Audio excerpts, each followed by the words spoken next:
Welcome, traveler of time, to tonight's gentle descent into the quiet corners of history.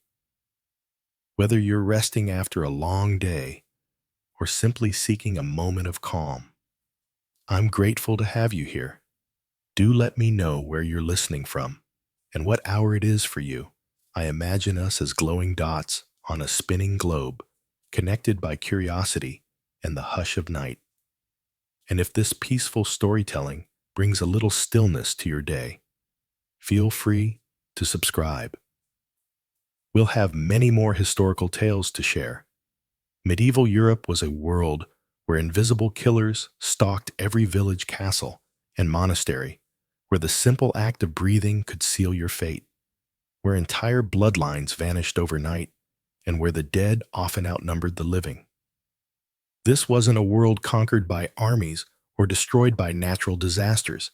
This was a civilization under siege by microscopic enemies that no sword could defeat and no wall could keep out. The diseases that ravaged medieval Europe weren't just medical curiosities. They were forces of history that toppled kingdoms, ended dynasties, and reshaped the very fabric of society. They determined who lived to rule and who died in obscurity.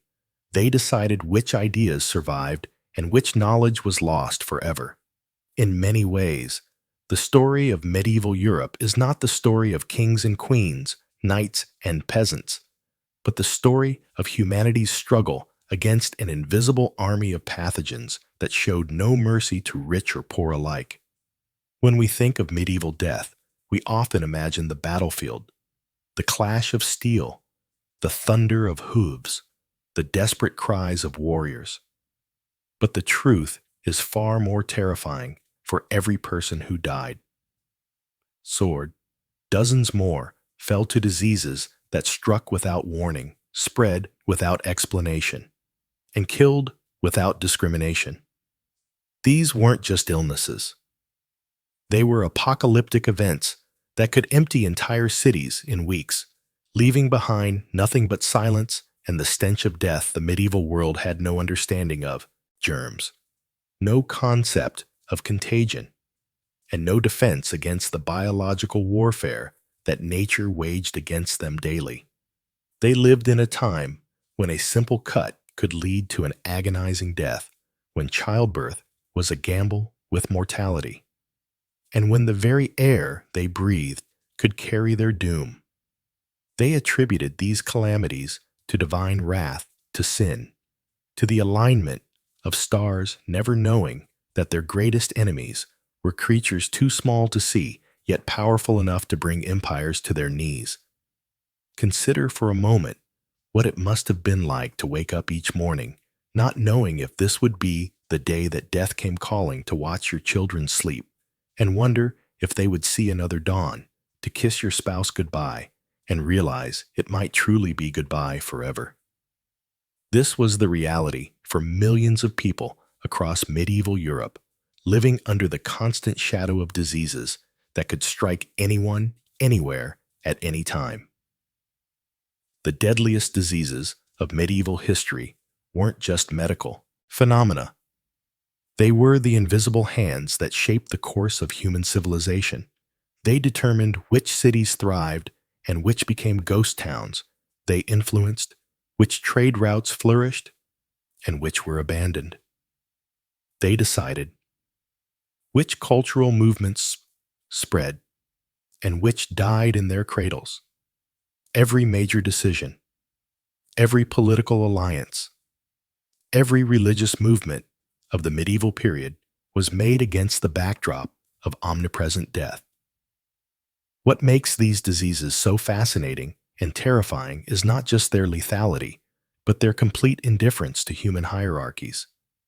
A king's crown offered no protection against the plague. A knight's armor was useless against smallpox. A priest's prayers couldn't stop typhus. Death was the great equalizer, and disease was its most efficient servant in the medieval world. Your social status, your wealth, your power meant nothing when faced with microscopic killers that recognized no earthly authority. The impact of these diseases went far beyond the immediate horror of death and suffering. They triggered massive social upheavals, economic collapses, and religious crises that reverberated across centuries. When the Black Death killed a third of Europe's population, it didn't just create empty villages, it destroyed the feudal system, triggered peasant revolts, inspired new forms of art and literature, and fundamentally altered humanity's relationship with mortality. These diseases weren't just taking lives, they were rewriting the story of human civilization. But perhaps most chilling of all is how unprepared medieval society was for these biological catastrophes. They had no hospitals, as we understand them, no public health systems, no scientific understanding of disease transmission. When plague struck, their response was often to pray harder, punish supposed sinners more severely, or flee in panic. They were fighting a war they didn't understand against an enemy they couldn't see, using weapons that were utterly ineffective. The medical knowledge of the time was a dangerous mixture of ancient superstition, religious doctrine, and well-meaning ignorance. Physicians prescribed treatments that often killed faster than the diseases themselves. They bled patients who were already weak, poisoned them with mercury, and tortured them with procedures that would be considered barbaric today in trying to heal. They often hastened death in seeking to cure. They frequently spread contagion. Yet even in this dark age of medicine, there were glimmers of understanding. Some medieval physicians began to notice patterns in disease outbreaks. They observed that certain conditions seemed to spread from person to person. They noticed that some locations were more dangerous than others. These early epidemiologists, working without microscopes or modern scientific methods, laid the groundwork for our current understanding of public health, often paying for their insights with their own lives. The deadliest diseases of medieval history also reveal the incredible resilience of the human spirit faced with horrors that would break modern societies. Medieval people found ways to adapt, survive, and even thrive.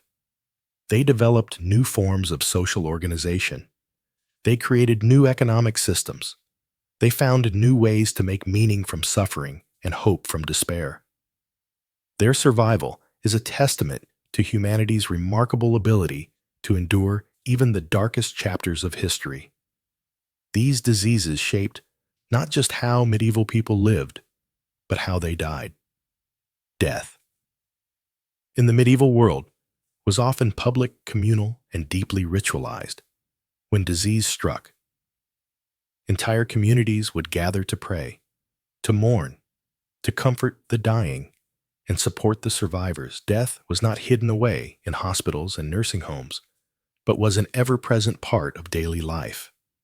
This intimacy with mortality gave medieval culture a depth and urgency that is difficult for us to comprehend today. The economic impact of these diseases was staggering.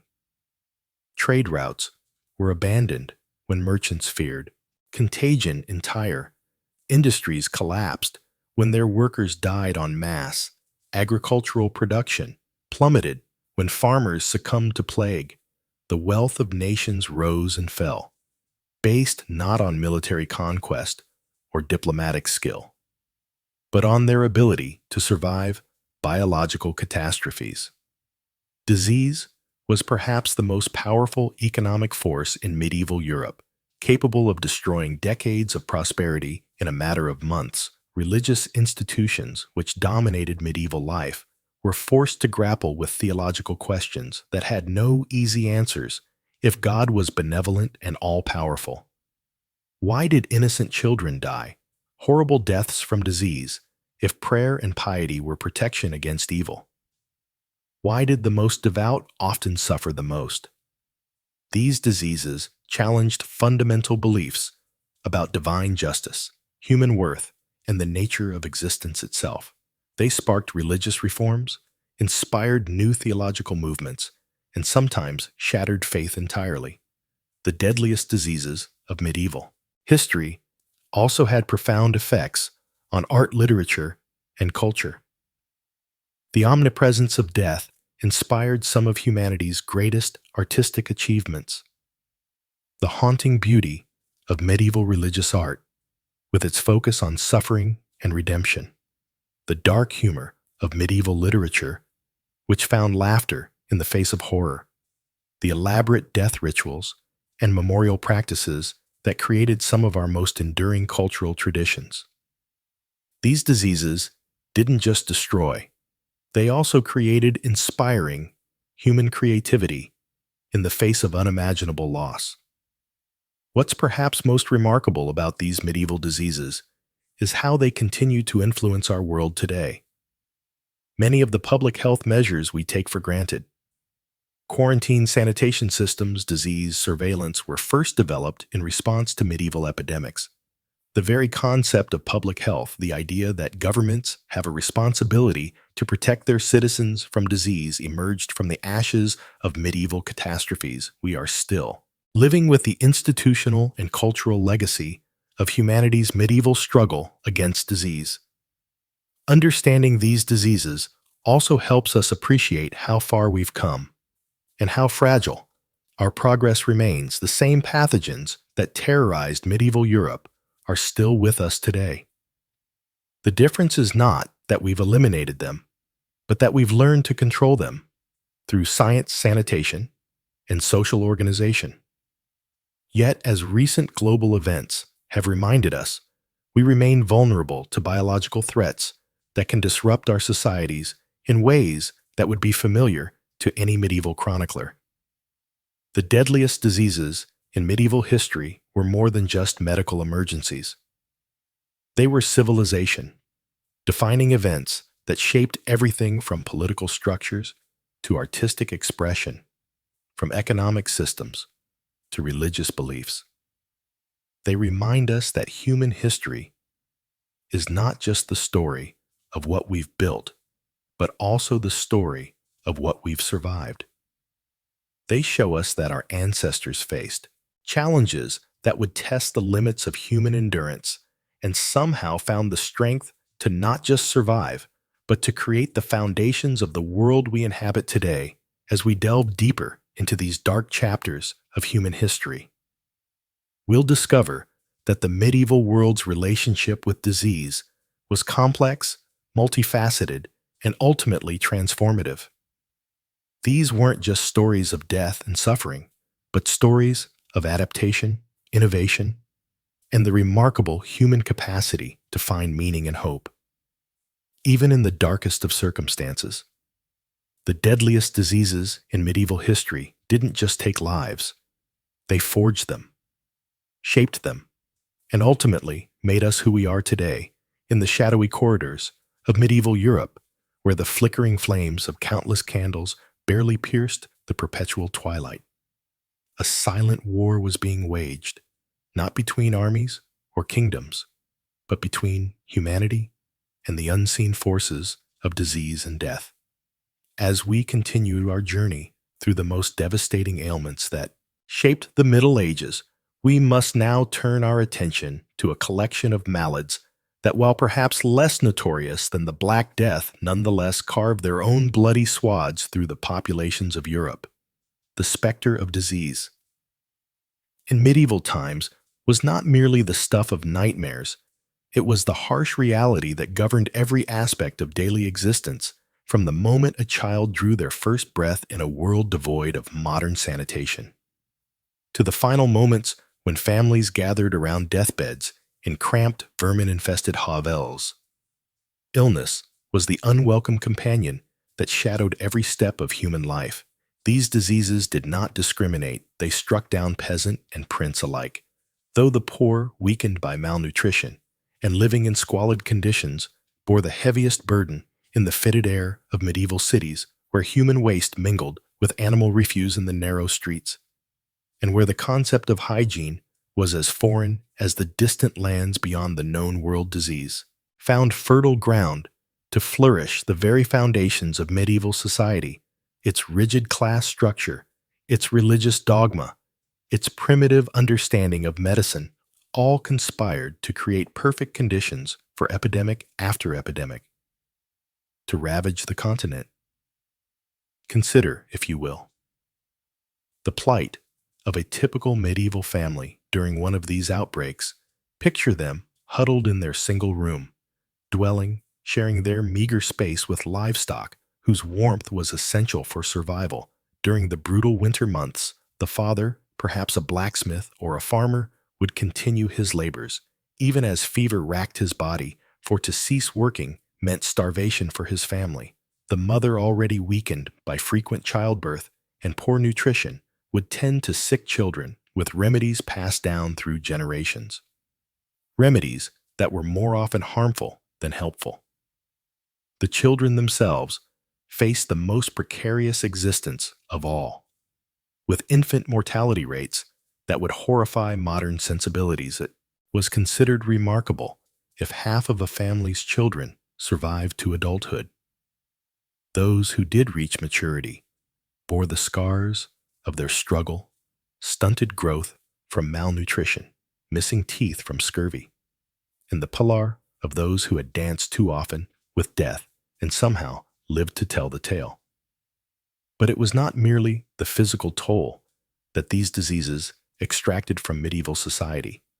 They fundamentally altered the very fabric of European civilization, shaping everything from religious practices to economic systems, from artistic expression to social hierarchies. When plague struck a community, it did not simply kill. It transformed villages that had thrived for centuries, were abandoned overnight, their fields returning to wilderness, their churches standing empty as monuments to vanished congregations. The psychological impact was equally profound in a world where life was already brutish and short. The constant threat of epidemic disease created a mindset of fatalistic acceptance mixed with desperate superstition. People sought answers in the stars, in the humors of the body, in the supposed sins of their communities. They turned to prayer and pilgrimage, to bleeding and purging, to charms and amulets. Anything that might offer protection against the invisible enemies that stalked them. Medieval medicine, such as it was, remained trapped in the amber of ancient Greek and Roman theories, mixed with a heavy dose of Christian theology and folk wisdom. Physicians, when they could be found and afforded prescribed treatments based on the balance of the four humors, blood phlegm, yellow bile, and black bile. They believed that disease was caused by an imbalance of these bodily fluids, and their treatments often involved bleeding, purging, or the administration of herbs and minerals that were as likely to kill as to cure. The very language used to describe illness reveals the medieval mindset. Diseases were often seen as punishments from God for individual or collective sins, or as tests of faith that the righteous must endure. This spiritual interpretation of illness meant that medical treatment was often intertwined with religious ritual, and that recovery was attributed more to divine intervention than to any earthly remedy. Yet within this framework of ignorance and superstition, there were glimmers of genuine medical knowledge. Monastery infirmaries served as repositories of healing wisdom, where monks carefully copied and preserved the medical texts of antiquity. These religious institutions often provided the only organized health care available to the common people, and their herb gardens supplied the raw materials for countless remedies. The monasteries also served as centers of medical learning, where the accumulated knowledge of generations was passed down from master to pupil. The role of women in medieval medicine cannot be overlooked. While formal medical education was reserved for men, women served as the primary caregivers in their communities. Midwives assisted in childbirth, herbalists gathered and prepared medicinal plants, and countless mothers and wives nursed their families through illness with a combination of practical knowledge and tender care. These women, though often dismissed or even persecuted as witches when their remedies failed, were in many ways the backbone of medieval healthcare. As we delve deeper into the specific diseases that plagued medieval Europe, we must remember that each outbreak was not merely a medical event, but a social, economic, and cultural catastrophe that rippled through every level of society. The diseases we will examine from the mysterious sweating sickness that terrified Tudor, England, to the relentless march of leprosy that created an entire class of social outcasts. Each tells a story, not just of human suffering, but of human resilience in the face of seemingly insurmountable odds. These were times when a simple scratch could lead to death, when childbirth was a gamble with mortality, when the arrival of strangers in a town might herald not trade and news, but pestilence and death. Yet, somehow, miraculously, civilization endured. People continued to love and laugh, to create and build, to hope and dream. Even as the shadow of disease darkened their doorsteps, the weapons they wielded against these invisible enemies were pitifully inadequate by modern standards: prayers and purges, bleeding and burning, quarantine and superstition. Yet these medieval people possessed something that perhaps we have lost in our modern age of medical miracles: an acceptance of mortality that allowed them to find meaning and beauty in lives that were often brief and always uncertain. Their art reflected this preoccupation with death and disease. The dance macabre, or dance of death, became a popular artistic theme, showing skeletons leading people from all walks of life, from popes to peasants, in a final equalizing dance. Churches were adorned with memento mori, reminders of death that urged the faithful to prepare their souls for the inevitable journey to the afterlife. Literature, too, was suffused with themes of mortality and the transience sea of earthly existence. The economic impact of these diseases was equally transformative. Labor shortages caused by epidemic mortality led to increased wages for survivors, contributing to the gradual breakdown of the feudal system. Trade routes were disrupted as merchants feared to travel to infected areas, yet at the same time, the demand for luxury goods among the wealthy survivors created new opportunities for commerce.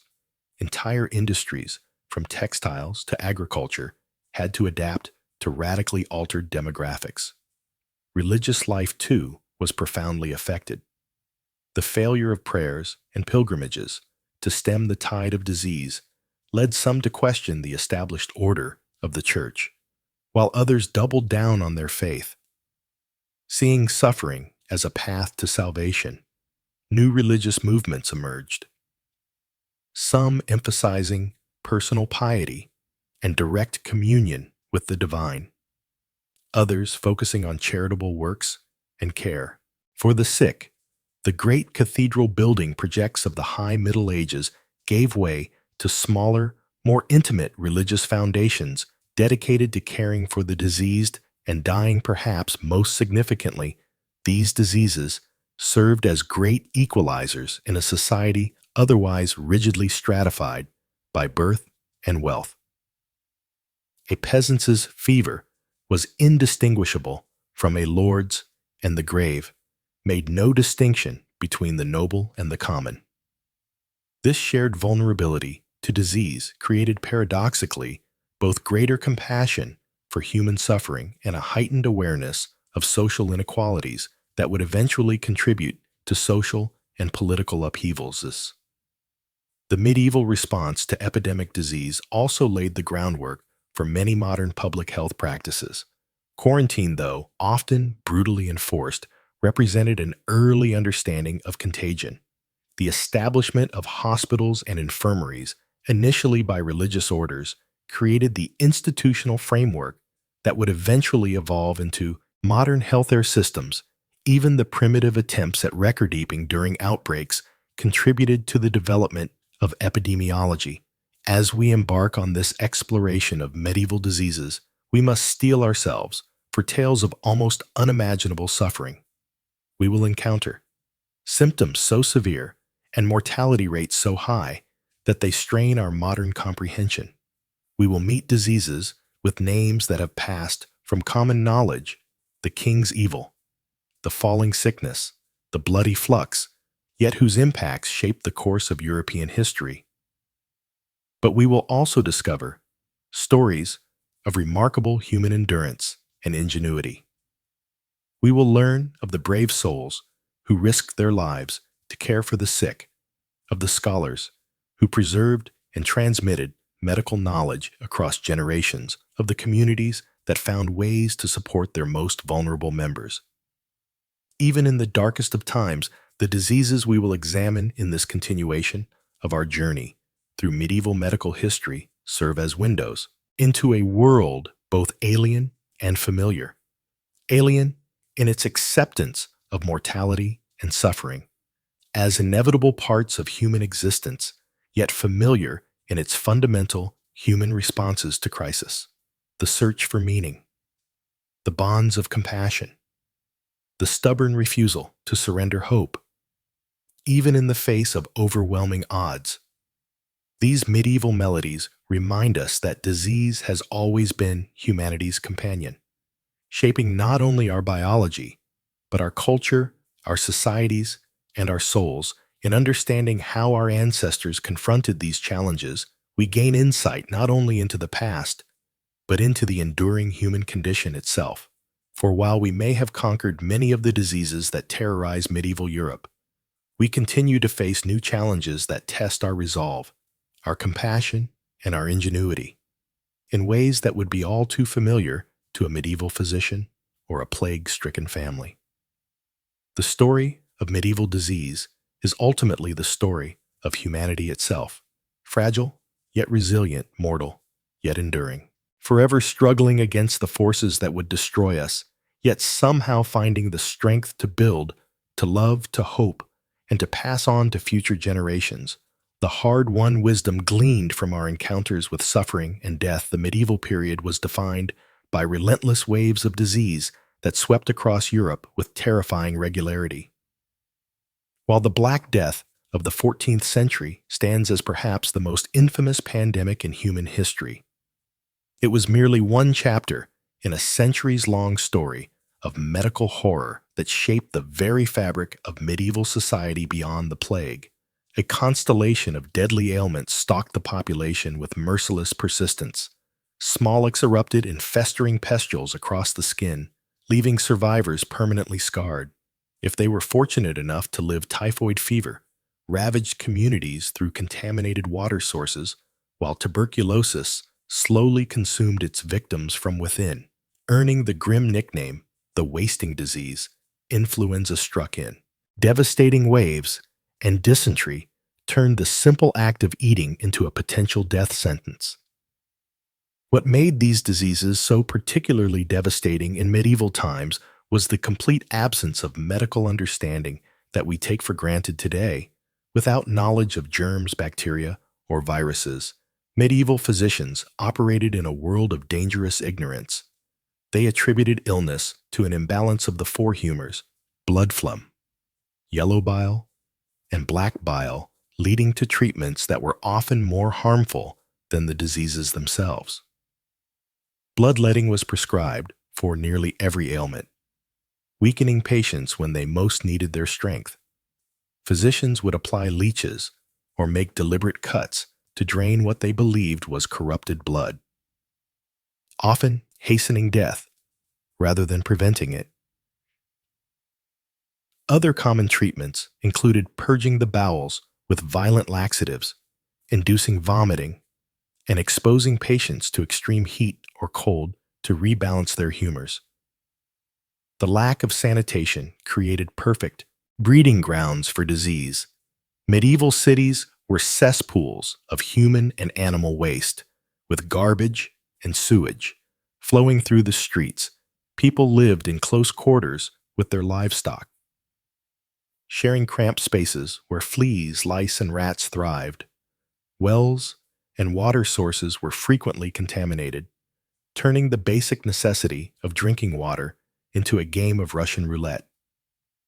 Personal hygiene was virtually non-existent among the general population. Most people bathed perhaps once or twice a year, If at all, the wealthy might wash their hands and faces occasionally, but the concept of washing to prevent disease was completely foreign.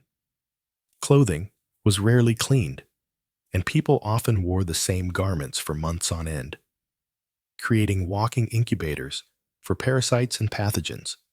Medieval hospitals, run primarily by religious orders, were places where the sick went to die rather than recover. These institutions were more concerned with the spiritual welfare of patients than their physical healing. The dying were packed together in the large halls where diseases spread like wildfire from bed to bed. The primary medical intervention was prayer, supplemented by herbal remedies of dubious effectiveness. The psychological impact of living under the constant threat of disease cannot be overstated. Medieval people developed a fatalistic worldview where death could strike at any moment without warning or reason. This uncertainty permeated every aspect of life, from family planning to economic decisions. Parents could not reasonably expect their children to survive to adulthood, and marriages were often cut short by sudden illness. The economic consequences were equally devastating. Entire trade networks collapsed when plagues struck. Major cities, agricultural production plummeted as farmers died in the fields, leaving crops to rot. Unharvested skilled craftsmen and their knowledge disappeared overnight, setting back technological and cultural progress. By generations, the social order itself was constantly disrupted as disease claimed nobles and peasants alike, though the poor inevitably suffered disproportionately religious faith.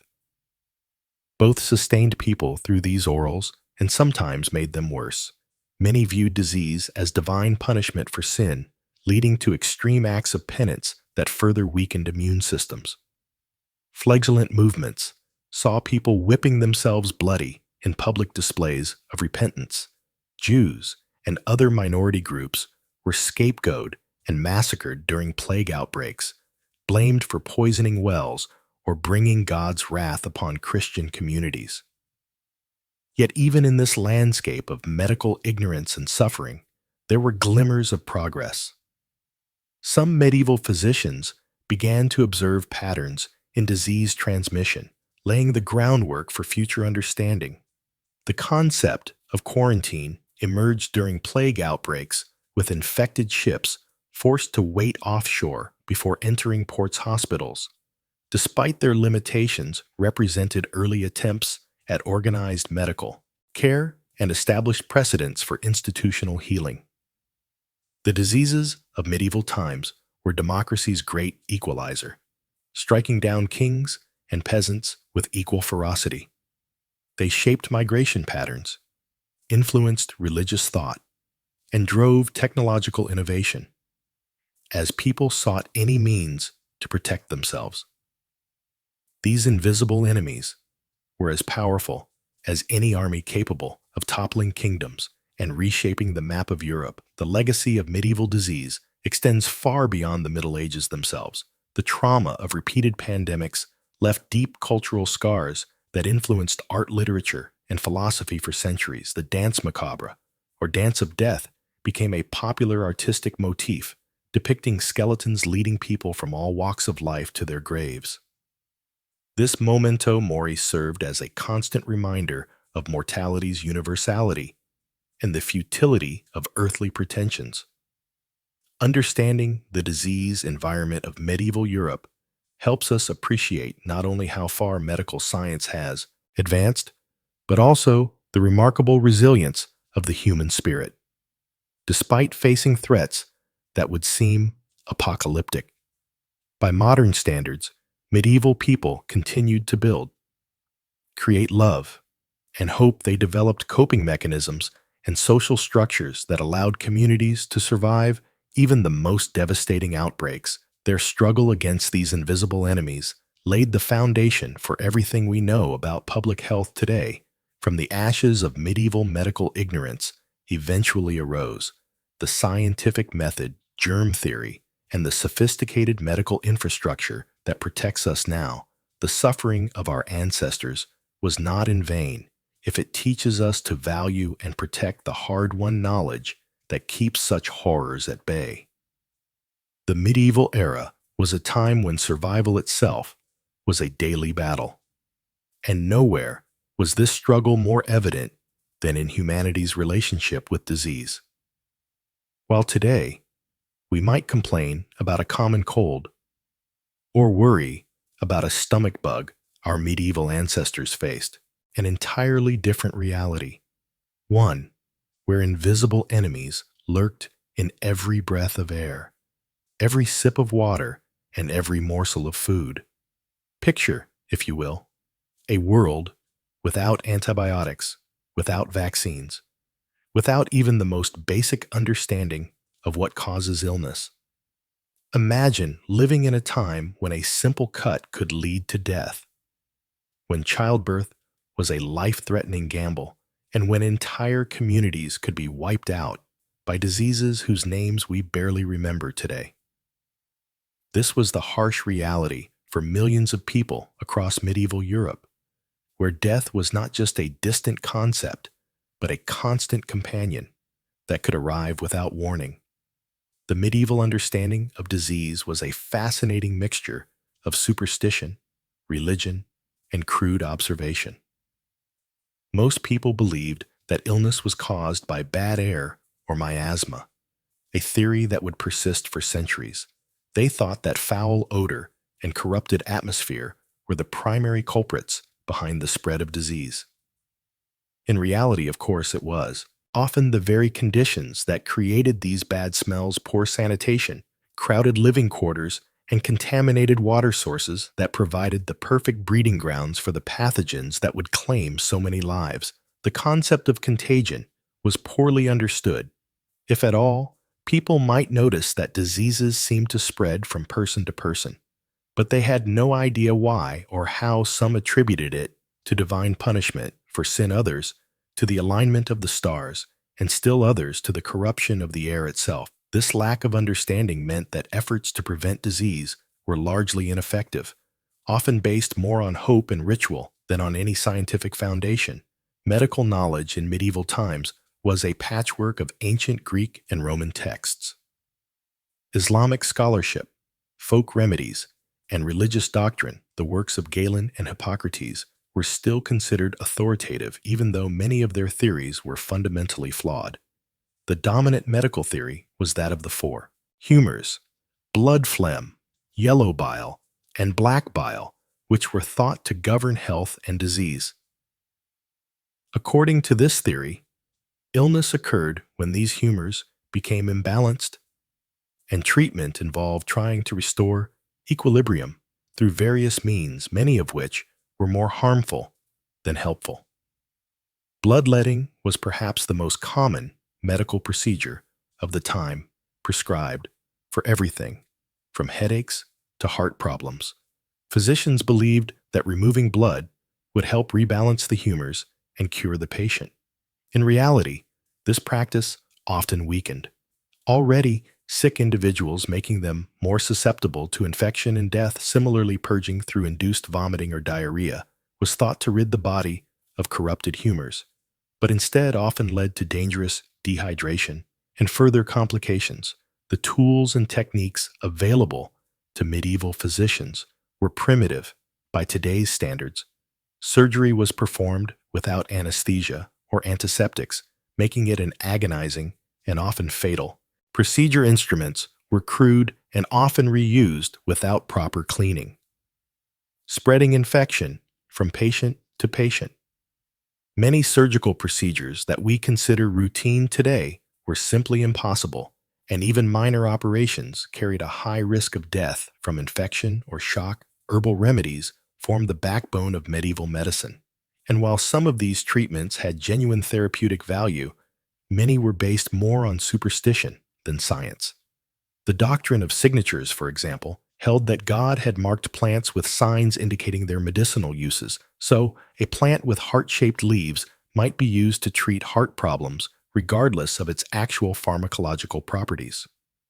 While some herbs did contain active compounds that could help treat certain conditions, the hit-or-miss nature of this approach meant that patients were just as likely to be harmed as help. The role of religion in medieval medicine cannot be overstated. The Catholic Church taught that illness was often a punishment for sin or a test of faith, and many people believed that prayer and penance were more effective than any earthly remedy. Pilgrimage to holy sites was thought to cure disease, and the relics of saints were believed to have miraculous healing powers, while faith could provide psychological comfort to the suffering. It did little to address the underlying causes of disease.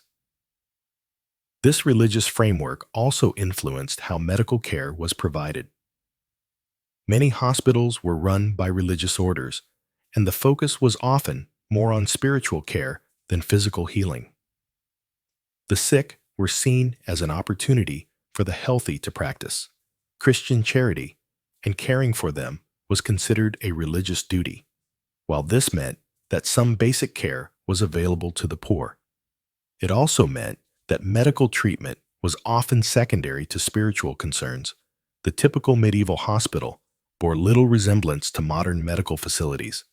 They were often little more than hospices where the sick could die with dignity, rather than places where they might actually recover. Conditions were frequently unsanitary, with multiple patients sharing beds and little attention paid to preventing the spread of infection. The sick, the dying, and sometimes even the dead might be found side by side, creating an environment that was more likely to spread disease than cure it. For the vast majority of medieval people, medical care was a luxury they could rarely afford. Professional physicians were expensive and primarily served the wealthy, while most common folk had to rely on local wise women, barber surgeons, or their own knowledge of folk remedies. These healers often had more practical experience than university-trained doctors, but they lacked access to the best available knowledge and resources. The barber surgeons occupied a unique position in medieval medical hierarchy. Originally, these were simply barbers who, in addition to cutting hair and shaving beards, performed minor surgical procedures like tooth extraction and bloodletting. Over time, some became quite skilled at these tasks, but they were still considered inferior to university-trained physicians. The famous red and white striped barber pole actually originated from this practice. The red representing blood and the white representing bandages, women played a crucial role in medieval healthcare, though their contributions were often overlooked or dismissed by male-dominated medical institutions as midwives.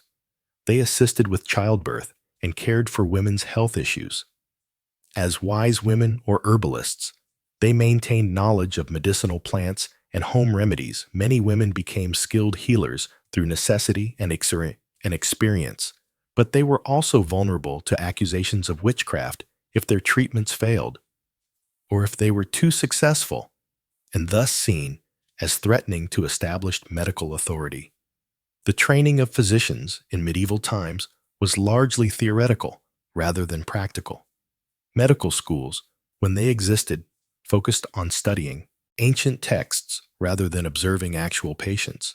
Students might spend years learning about the humors and reading Galen without ever examining a sick person. Dissection of human bodies was rare and often forbidden, meaning that knowledge of anatomy was based more on animal dissections and ancient texts than on actual human observation. This theoretical approach to medicine meant that treatments were often based on logical reasoning from flawed premises rather than empirical observation. If a patient had a fever, for example, the physician might reason that they had too much hot humor and needed cooling treatments regardless of what was actually causing the fever. This could lead to treatments that were not only ineffective but actively harmful. The concept of quarantine did exist in medieval times, though it was not well understood or consistently applied. The word itself comes from the Italian quarantine, meaning 40 days, the period that ships were required to wait before entering port during plague outbreaks. However, quarantine measures were often implemented too late or too inconsistently to be effective, and the lack of understanding about how diseases spread meant that they were frequently applied in ways that did little good. Medieval people did recognize that some diseases were more common in certain seasons or locations. They noticed that malaria was more prevalent in swampy areas, though they attributed this to bad air rather than mosquitoes. They observed that some diseases seemed to cluster in families or communities, though they couldn't explain why. These observations sometimes led to practical measures that had some benefit, even if the underlying reasoning was flawed. The social impact of disease in medieval times extended far beyond individual suffering. Epidemics could destroy entire communities, leaving fields unharvested and trades abandoned. The economic consequences were severe, as labor shortages drove up wages for survivors while reducing overall productivity. Social structures could be completely disrupted, with established hierarchies overturned. When disease struck down the powerful and spared the humble, disease also served as a great equalizer in medieval society. While the wealthy might have access to better food and housing, they were not immune to epidemic diseases. Kings and peasants alike could fall victim to plague or smallpox, reminding everyone of their shared mortality. This universality of suffering may have contributed to the medieval fascination with death and the afterlife, as reflected in art, literature, and religious practices of the time. The psychological impact of living with constant disease and death cannot be underestimated. Medieval people developed a fatalistic worldview that accepted suffering and early death as natural parts of life. This is reflected in medieval art and literature, which often featured themes of mortality and the transience of earthly life. The dance macabre, or dance of death, became a popular artistic motif, showing death as the great equalizer who comes for rich and poor alike. Yet despite all these challenges, medieval people showed remarkable resilience in the face of disease and death. They developed coping mechanisms, both practical and psychological, that helped them endure unimaginable hardships. They created support networks within families and communities, shared resources during times of crisis, and found meaning in their suffering through religious faith and cultural traditions. The legacy of medieval approaches to disease is complex, while much of their medical knowledge was flawed or harmful. Some practices did have value and contributed to the gradual development of more effective treatments. The hospital system, though primitive, established the principle that society had a responsibility to care for the sick. The preservation of classical medical texts by medieval scholars ensured that valuable knowledge was not lost entirely, and the gradual accumulation of practical experience, even when based on flawed theories, laid some groundwork for future medical advances. Perhaps, most importantly, the medieval experience with disease taught humanity valuable lessons about the importance of public health measures, the need for systematic observation and experimentation in medicine, and the social responsibility to care for the vulnerable. These lessons learned through immense suffering and loss would eventually contribute to the development of modern medicine and public health systems that have dramatically reduced the burden of infectious disease. The story of medieval humanity's struggle against disease is ultimately one of endurance in the face of overwhelming odds. It reminds us of how far we have come in our understanding and treatment of illness, while also highlighting the fundamental human capacity to adapt, survive, and eventually overcome even the most daunting challenges in their suffering and their persistence. Our medieval ancestors laid the foundation for the medical advances that protect us today. Looking at the provided script summary and reference materials, I'll continue the medieval diseases script with Part 5, focusing on maintaining the established tone and progression while introducing new diseases and their societal impacts. But even as communities struggled to rebuild from the devastation of plague, other deadly afflictions continued to stalk the medieval world with relentless persistence. Leprosy, perhaps more than any other disease, embodied the profound fear and superstition that surrounded illness in this era. The very mention of the word could strike terror into the hearts of even the bravest souls, for to contract leprosy was not merely to face death, but to endure a living hell of social exile and spiritual condemnation. The leper became a figure of both pity and revulsion, forced to wear distinctive clothing and ring bells to warn of their approach. Medieval society viewed leprosy as divine punishment for sin, a belief that transformed medical treatment into moral judgment. Leper houses or lazarettes sprang up across Europe ostensibly to care for the afflicted, but often serving more as prisons than hospitals. These institutions, while providing basic shelter and sustenance, effectively removed lepers from society, entirely condemning them to live out their remaining days in isolation from family, friends, and the broader community. The psychological torment of leprosy often proved as devastating as its physical symptoms. Imagine the anguish of a medieval craftsman, perhaps a skilled blacksmith or weaver, watching helplessly as his fingers became increasingly numb and clumsy, knowing that his livelihood would soon be lost forever. Picture a young mother discovering the telltale patches on her skin, realizing she would never again hold her children or share a meal with her husband.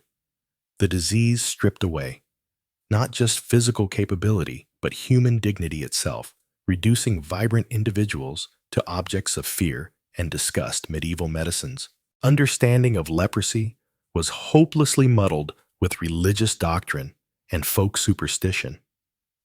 Physicians prescribed bizarre treatments ranging from viper's blood to unicorn horn, while priests insisted on spiritual remedies like pilgrimage and penance. The wealthy might afford slightly better care in private facilities. But for the common people, a diagnosis of leprosy meant immediate and irreversible social death. Families would hold funeral services for living relatives, legally declaring them dead, to inherit their property and sever all ties. The stigma surrounding leprosy was so profound that it gave rise to elaborate rituals of exclusion. In some regions, suspected lepers were subjected to formal trials, where their fate hung in the balance as community leaders examined their symptoms. Those found guilty faced immediate banishment, forced to surrender all worldly possessions and don the distinctive garb of the outcast. They were forbidden from entering churches, markets, or any public gathering, condemned to survive on charity thrown from a safe distance or whatever meager sustenance they could scavenge. Yet, within these communities of the condemned, remarkable bonds of solidarity, often formed. Leper colonies developed their own social structures, systems of governance, and even forms of commerce. Some became skilled craftsmen, despite their physical limitations, creating beautiful works of art and literature that challenged society's assumptions about their worthlessness. The irony was bitter, but profound in losing their place in medieval society. Lepers sometimes found a humanity that the outside world had forgotten. The fear of leprosy was so pervasive that it spawned countless myths and misconceptions. People believed the disease could be transmitted through breath, touch, or even prolonged eye contact. Sexual contact with lepers was thought to guarantee infection, leading to horrific punishments for those discovered in such relationships. These beliefs, while medically unfounded, shaped social policies and personal behaviors for centuries, creating a climate of paranoia that extended far beyond the actual threat posed by the disease. Alongside leprosy, another scourge ravaged medieval populations with particular cruelty: eretism, known in its time as Saint Anoni's fire. This mysterious affliction struck communities seemingly at random, causing victims to experience horrifying hallucinations, convulsions, and in its most severe form, gangrene that literally rotted limbs from the body. What medieval people could not understand was that erotism resulted from consuming grain infected with ergot fungus, a toxin that contaminated rye and other cereals during wet growing seasons. The symptoms of erotism were so bizarre and terrifying that they seemed to confirm humanity's worst fears about divine wrath and demonic possession. Victims would suddenly begin dancing uncontrollably, their bodies racked with spasms that could last for hours or even days. Others experienced vivid hallucinations, seeing angels and demons, hearing voices from beyond, or witnessing fantastic visions that seem more real than reality itself. The convulsive form of erotism could strike entire villages simultaneously, creating scenes of mass hysteria that defied rational explanation. In the gangrenous form of the disease, victims faced an even more horrific fate. The ergot toxins would constrict blood vessels so severely that circulation ceased entirely to extremities. Fingers, toes, hands, and feet would literally die while still attached to the body, eventually falling off in putrid, blackened chunks. The pain was excruciating, often driving sufferers to madness before merciful death finally claimed them. Medieval chroniclers describe scenes of unimaginable horror, with entire families losing limbs while praying desperately for divine intervention. The religious implications of ergotism were profound and far-reaching. Many outbreaks were interpreted as signs of the apocalypse or evidence of widespread sin requiring community-wide penance. The Order of St. Anthony gained particular prominence by claiming special powers to heal the afflicted, establishing hospitals and pilgrimage sites that drew desperate sufferers from across Europe. These institutions, while providing some comfort to victims, also profited enormously from the fear and superstition surrounding the disease. The social disruption caused by erotism. Epidemics could be catastrophic for medieval communities when significant portions of the population were simultaneously afflicted with convulsions and hallucinations. Normal social and economic functions ground to a halt. Fields went unharvested, crafts were abandoned, and governance collapsed, as leaders either fell victim themselves or fled in terror.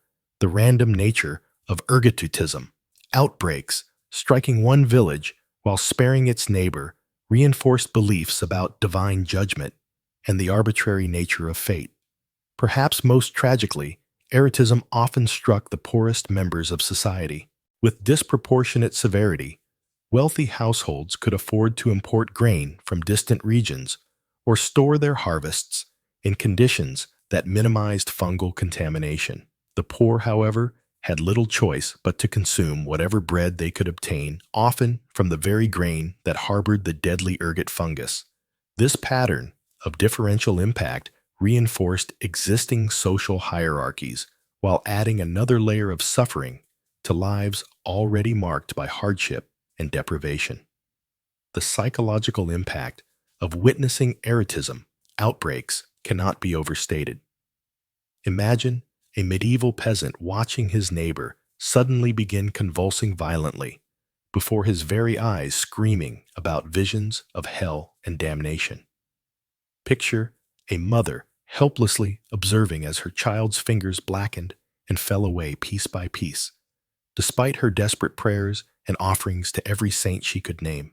These experiences traumatized entire communities, creating collective memories of horror that persisted for generations. Medieval attempts to treat ergotism were uniformly futile and often counterproductive.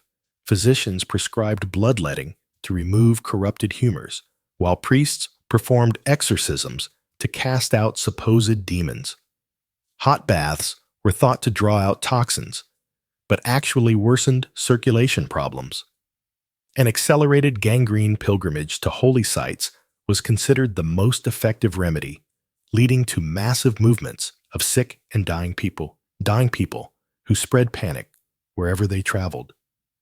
The ineffectiveness of these treatments only deepened the sense of helplessness and divine abandonment that characterized the medieval response to epidemic disease.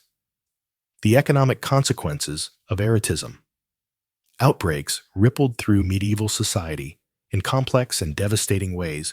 When ergot contaminated grain stores, entire regions faced not only immediate health crisis, but also long-term food shortages. Merchants hesitated to trade in affected areas, fearing both contagion and economic loss. Agricultural productivity plummeted as farmers became reluctant to plant rye, the crop most susceptible to ergot infection, but also a dietary staple for much of the population. This created a vicious cycle where attempts to avoid the disease led to malnutrition and increased vulnerability to other illnesses. The random and inexplicable nature of erotism outbreaks also contributed to the climate of fear and superstition that permeated medieval life. Unlike plague, which followed somewhat predictable patterns of transmission, erotism seemed to strike without warning or apparent cause. This unpredictability made it particularly terrifying to populations already struggling with the uncertainties of daily survival. The disease became associated with divine displeasure, leading to increased religious fervor, persecution of marginalized groups, and desperate attempts to appease an apparently angry God through extreme acts of penance and sacrifice. Yet another disease that haunted medieval populations was what we now know as tuberculosis, though it was known by many names, including consumption pathis and the wasting disease. Unlike the dramatic and sudden onset of plague or erotism, tuberculosis was a slow killer that consumed its victims gradually over months or years. This prolonged dying process created its own unique form of suffering, as families watched beloved relatives slowly fade away, their bodies becoming increasingly frail and skeletal despite desperate attempts at treatment and care. The symptoms of tuberculosis were both debilitating and socially stigmatizing. The characteristic persistent cough, often accompanied by blood-stained sputum, marked sufferers as diseased and potentially dangerous to others. Medieval people correctly observed that the disease seemed to spread among household members, though they attributed this to corrupted air or divine punishment rather than bacterial transmission. The wasting away of flesh, despite maintained appetite in early stages, seemed particularly mysterious and frightening to observers who had no understanding of the underlying pathological processes. Tuberculosis struck all levels of medieval society, but had particularly devastating effects on urban populations living in crowded, poorly ventilated conditions. Monasteries, with their communal living arrangements and shared dormitories, were especially vulnerable to tuberculosis outbreaks that could decimate entire religious communities. The disease showed no respect for holiness or devotion, striking down pious monks and nuns alongside the most hardened sinners, challenging religious explanations that linked illness to moral failings. The prolonged nature of tuberculosis created unique social and economic burdens for medieval families. Unlike diseases that killed quickly, consumption required extended periods of care that could bankrupt households and exhaust the emotional resources of caretakers. Sufferers often remained partially functional for months or years, creating difficult decisions about work, marriage, and inheritance. Children with tuberculosis pose particularly heartbreaking dilemmas as parents face the agonizing choice between continued costly treatment and acceptance of inevitable death. Medieval treatments for tuberculosis ranged from the merely ineffective to the actively harmful. Physicians prescribed complex regimens involving dietary restrictions, herbal preparations, and bloodletting that often weakened patients further. The wealthy might travel to distant locations seeking cures, spending fortunes on treatments that provided false hope, but no real benefit. Religious remedies included pilgrimage to holy sites, veneration of specific saints, and participation in elaborate rituals designed to win divine favor and healing. The social isolation experienced by tuberculosis sufferers was less dramatic than that imposed on lepers, but equally devastating in its own way. The visible signs of the disease, the persistent cough, the gradual wasting, the bloody sputum marked victims as diseased and potentially contagious. Many found themselves gradually excluded from social gatherings, religious services, and economic activities, as community members sought to protect themselves from infection. This isolation compounded the physical suffering of the disease with profound loneliness and despair. The impact of tuberculosis on medieval artistic and intellectual life was particularly poignant. Many of the era's most creative minds fell victim to the disease, their potential contributions to human knowledge and culture cut short by the slow progression of consumption monasteries. Lost scribes and illuminators, whose painstaking work preserved classical learning and created beautiful manuscripts. Craft guilds saw master artisans waste away before they could fully train the next generation, creating gaps in knowledge and skill that sometimes took decades to fill. Perhaps most tragically, tuberculosis often struck young adults in their most productive years, robbing families of breadwinners and communities of their most energetic members. The disease showed a particular affinity for pregnant women and nursing mothers, creating cascading tragedies that claimed multiple generations simultaneously. Children, orphaned by tuberculosis, faced uncertain futures in a society with limited provisions for their care and education. The cumulative impact of these diseases plagued smallpox, typhoid tuberculosis, influenza, dysentery, leprosy, and eretism, created a medieval world defined by suffering, uncertainty, and early death. Yet what emerges most powerfully from studying this litany of affliction is not despair, but rather profound admiration for human resilience. Despite facing diseases that modern medicine can prevent or cure, medieval people found ways to create meaning, beauty, and community in the midst of unimaginable hardship. They developed elaborate systems of care for the sick and dying, established institutions to support orphans and widows, and created art and literature that transformed suffering into transcendence. Their responses to epidemic disease, while often medically misguided, demonstrated remarkable ingenuity and adaptability. Most importantly, they never lost their fundamental humanity or their capacity to find joy and purpose. Even in the darkest of circumstances, the diseases that ravaged medieval Europe were not merely medical phenomena, but social, economic, and cultural forces that shaped every aspect of human experience. They influenced religious belief, artistic expression, economic development, and political structures in ways that continued to resonate long after specific epidemics had passed. Understanding these diseases and their impact provides crucial insight into how human societies respond to existential threats and how communities can maintain cohesion and purpose even when facing seemingly insurmountable challenges.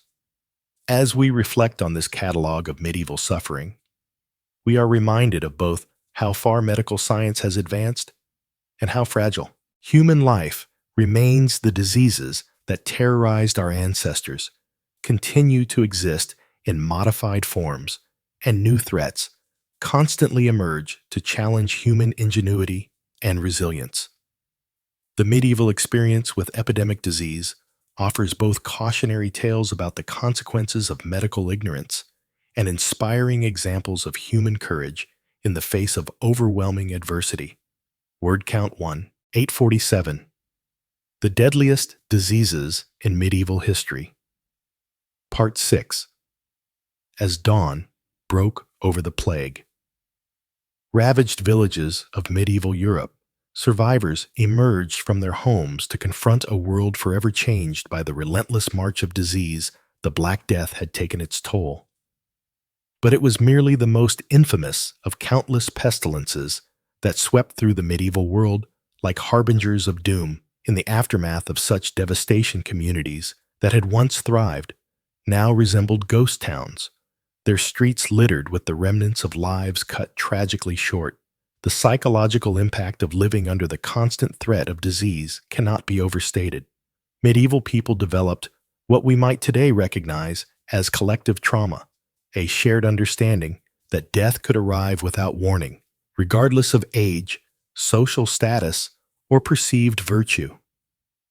This ever-present specter of mortality fundamentally shaped how medieval societies functioned, from their religious practices to their economic systems, from their social hierarchies to their most intimate family relationships. Consider the profound changes that occurred in medieval art and literature following major disease outbreaks. The dance macabre, or dance of death, became a popular artistic motif, depicting skeletons leading people from all walks of life in a ghastly dance toward the grave. These images served as both artistic expression and social commentary, reminding viewers that death was the great equalizer. Claiming peasant and pope alike, the popularity of such themes reveals how deeply disease had penetrated the medieval consciousness, becoming not just a medical reality, but a cultural touchstone. Religious institutions, which had long provided comfort and explanation for life's mysteries, found themselves grappling with unprecedented challenges. How could a benevolent God allow such suffering? Why did the faithful perish alongside the sinful? These questions led to significant theological debates and, in some cases, to the emergence of new religious movements. Some groups embraced extreme forms of penance, believing that collective suffering might appease divine wrath. Others turned to mysticism, seeking direct spiritual experiences that might provide answers where traditional doctrine had failed. The fleelant movements that arose during the Black Death exemplify this religious upheaval. These groups of penitents would travel from town to town publicly, whipping themselves in elaborate rituals designed to atone for humanity's sins. They believed that their suffering might intercede with God to end the plague, and for a time they attracted massive followings. However, their radical practices and claims to spiritual authority eventually brought them into conflict with established church hierarchy, leading to their suppression. Economic systems, too, underwent dramatic transformations in response to disease outbreaks. The massive population losses caused by plague created labor shortages that fundamentally altered the relationship between workers and employers. Surviving peasants found themselves in the unprecedented position of being able to demand higher wages and better working conditions. This shift in economic power challenged the rigid feudal system that had dominated European society for centuries. The Statute of Laborers, enacted in England in 1351, attempted to freeze wages at pre-plague levels and prevent workers from seeking better employment elsewhere. Similar legislation appeared across Europe as authorities struggled to maintain the old order in the face of demographic catastrophe.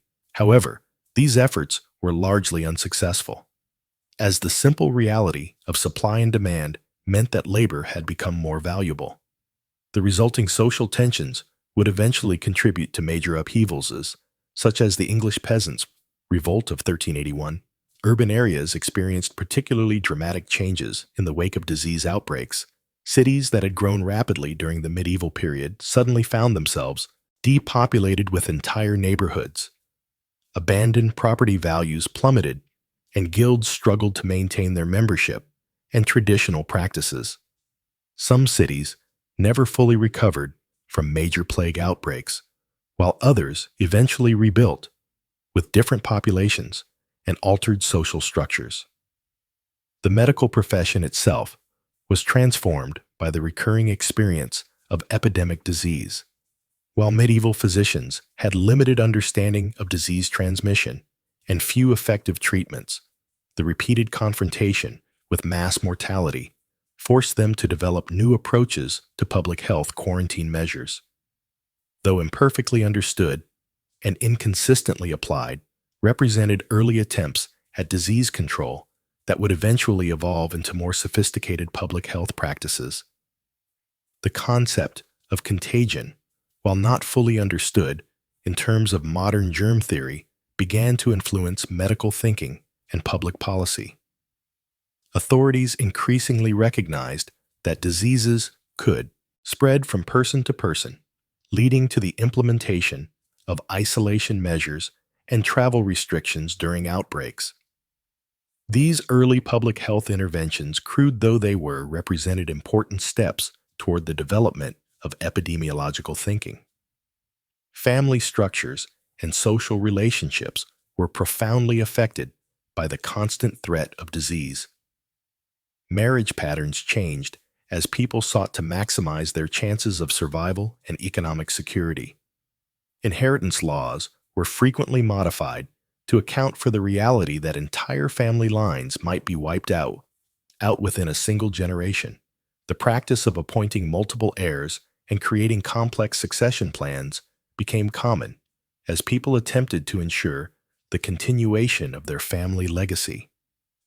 Despite the unpredictable nature of epidemic disease, children, who were particularly vulnerable to many medieval diseases, occupied a complex position in this environment, while infant and child mortality rates were tragically high. Survivors often found themselves inheriting property and responsibilities at unusually young ages. This created a generation of young adults who had witnessed extraordinary suffering, but also possessed resources and opportunities that might not have been available under normal circumstances. The constant presence of disease also influenced medieval concepts of time and planning. While we might take for granted the ability to make long-term plans and investments, medieval people lived with the understanding that any such plans might be disrupted by the sudden onset of epidemic disease. This uncertainty contributed to a culture that emphasized immediate gratification. In some respects, while also fostering deep spiritual contemplation about the meaning and purpose of life, trade and commerce were repeatedly disrupted by disease outbreaks. As merchants found their routes blocked by quarantine measures and their markets devastated by population losses. However, these disruptions also created opportunities for innovation and adaptation. New trade routes were established, new products were developed to meet changed circumstances, and new financial instruments were created to manage the increased risks associated with commercial ventures. The intellectual life of medieval Europe was similarly affected by the recurring experience of epidemic disease. Universities, which had been growing in number and influence throughout the medieval period, found their student populations and faculty decimated by plague outbreaks. However, those institutions that survived often emerged stronger, as the concentration of surviving scholars led to intensified intellectual exchange and innovation. Medical education, in particular, was transformed by the practical experience of treating epidemic diseases. While formal medical theory remained rooted in classical texts and humoral theory, practicing physicians were forced to confront the limitations of traditional approaches. This tension between theory and practice would eventually contribute to the development of more empirical approaches to medicine. The legal systems of medieval Europe were also forced to adapt to the realities of epidemic disease. Courts had to develop procedures for handling the massive number of inheritance disputes that arose when entire families perished. Within short periods, new laws were created to address the problems of abandoned property and disrupted contracts. The very concept of legal continuity was challenged when entire communities might be wiped out, taking with them the local knowledge and customs that had governed legal practice. Women's roles in medieval society were particularly affected by epidemic diseases, both negatively and positively. On one hand, the high mortality rates among women of childbearing age combined with the dangers of pregnancy and childbirth, in an era of limited medical knowledge, created enormous pressures on female survival and reproduction. On the other hand, the labor shortages created by plague. Outbreaks sometimes open new economic opportunities for women, allowing them to take on roles that had previously been restricted to men. The rise of beguines and other semi-religious communities of women during the later medieval period can be partially understood as a response to the social disruptions caused by epidemic disease. These communities provided both spiritual fulfillment and economic security for women who might otherwise have struggled to survive in a world where traditional family structures had been disrupted by high mortality rates. Technological innovation was both hindered and spurred by the experience of epidemic disease. While the immediate disruption of craft traditions and apprenticeship systems slowed some forms of technological development, the labor shortages created by plague outbreaks also encouraged the development of labor-saving devices and techniques. The increased use of water and wind power during the later medieval period can be partially attributed to the need to accomplish necessary work with fewer available workers. Military practices and warfare were fundamentally altered by the recurring experience of epidemic disease. Armies became vectors for disease transmission, and military campaigns were frequently disrupted or abandoned due to outbreaks among troops. The development of new forms of siege warfare was influenced by the understanding that disease could be as effective as conventional weapons in reducing enemy strongholds. The psychological impact of living under constant threat extended beyond individual trauma to influence collective decision-making and social institutions. Medieval communities developed elaborate rituals and practices designed to provide some sense of control over forces that were largely beyond their understanding. These ranged from religious processions and public prayers to more secular practices such as the establishment of hospitals and charitable institutions. The medieval hospital, while rudimentary by modern standards, represented an important institutional response to the challenge of epidemic disease. These institutions served not only as places of treatment, but also as centers for community organization and mutual support during times of crisis. The development of hospital networks across medieval Europe can be understood as an early form of public health infrastructure designed to provide care for the sick and dying, while also serving broader social functions. The experience of recurring epidemic disease also influenced medieval concepts of governance and political authority. Rulers who could effectively respond to health crises gained legitimacy and popular support, while those who appeared helpless in the face of disease outbreaks often faced challenges to their authority. This created incentives for political leaders to develop more sophisticated approaches to crisis management and public administration. The long-term demographic effects of medieval epidemic diseases extended far beyond the immediate mortality they caused. Repeated population bottlenecks led to genetic changes in European populations as certain traits that conferred disease resistance became more common. These evolutionary pressures would have lasting effects on European populations and their descendants around the world. As we reflect on this dark chapter of human history, we must recognize that the medieval experience with epidemic disease was not simply a story of suffering and death, but also one of remarkable human resilience and adaptation. Communities that faced near extinction managed to rebuild and even thrive. Individuals who witnessed unimaginable loss found ways to create meaning and purpose in their lives. Institutions that seemed on the verge of collapse evolved and emerged stronger. The legacy of medieval epidemic diseases extends far beyond the historical period in which they occurred. The public health measures, medical practices, and social institutions that developed in response to these challenges provided the foundation for many aspects of modern society. The hard-won knowledge about disease prevention and treatment, accumulated through centuries of trial and error, contributed to the eventual development of modern medicine and epidemiology. Perhaps most importantly, The medieval experience with epidemic disease reminds us of both human vulnerability and human strength. In an age when we face our own global health challenges, we can draw inspiration from the example of medieval communities that faced seemingly insurmountable odds and found ways not merely to survive, but to create something better.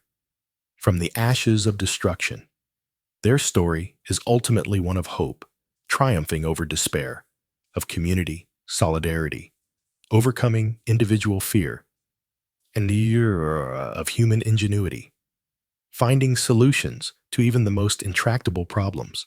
The deadliest diseases of medieval history were indeed terrible in their scope and impact.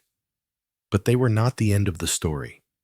They were, instead, crucible experiences that tested human resilience and ultimately contributed to the development of more robust, adaptable, and compassionate societies in learning from their struggles. We honor their memory and better prepare ourselves for the challenges that lie ahead.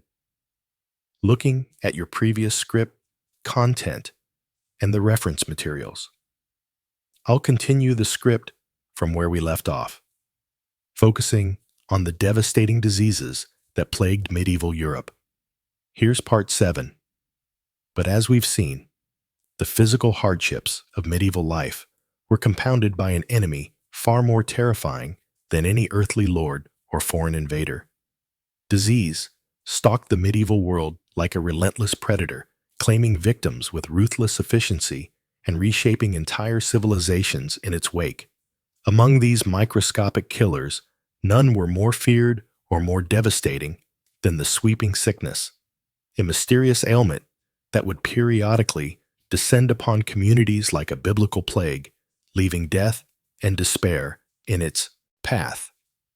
The sweating sickness first appeared in England in 1485, arriving with such sudden and terrifying force that it seemed to emerge from the very depths of hell itself. Unlike the Black Death, which announced itself with telltale boos and gave its victims days or weeks to prepare for their fate, the sweating sickness struck with lightning speed. A person could wake up feeling perfectly healthy in the morning and be dead before the sun set. That same day, the symptoms were as mysterious as they were deadly. Victims would suddenly be seized by violent chills, followed by an overwhelming fever that caused them to sweat profusely. Their skin would burn to the touch, yet they would shiver uncontrollably. A crushing headache would split their skull like an axe, while their heart raced as if trying to escape their chest. Within hours, many would fall into a stupor, their breathing becoming shallow and labored until it simply stopped altogether. What made the sweating sickness particularly terrifying was its apparent preference for the wealthy and powerful, while plague and other diseases typically ravaged the poor. First, this mysterious killer seemed to delight in claiming nobles, merchants, and clergy.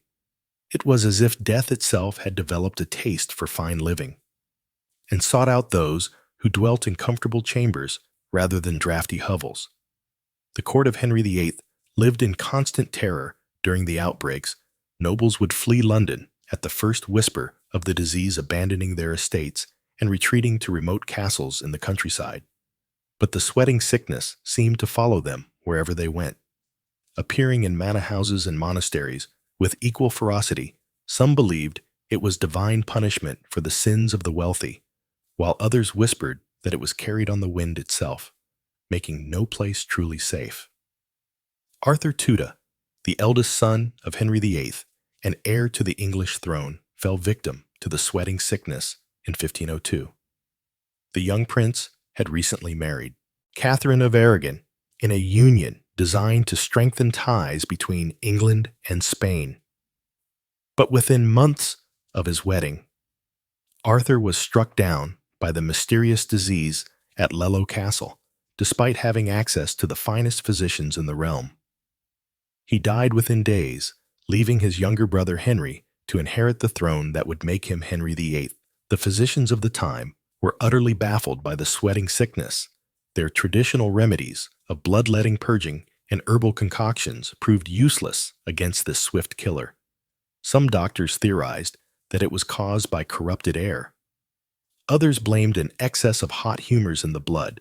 A few even suggested that it was spread by looking into the eyes of an infected person, leading people to avoid eye contact entirely during outbreaks. One of the most chilling aspects of the sweating sickness was how it seemed to target the young and healthy. While other diseases typically claimed the very old, the very young, or those already weakened by other ailments, this mysterious killer preferred victims in the prime of life. Strong men who could wield a sword all day would be reduced to shivering, sweating wrecks within hours.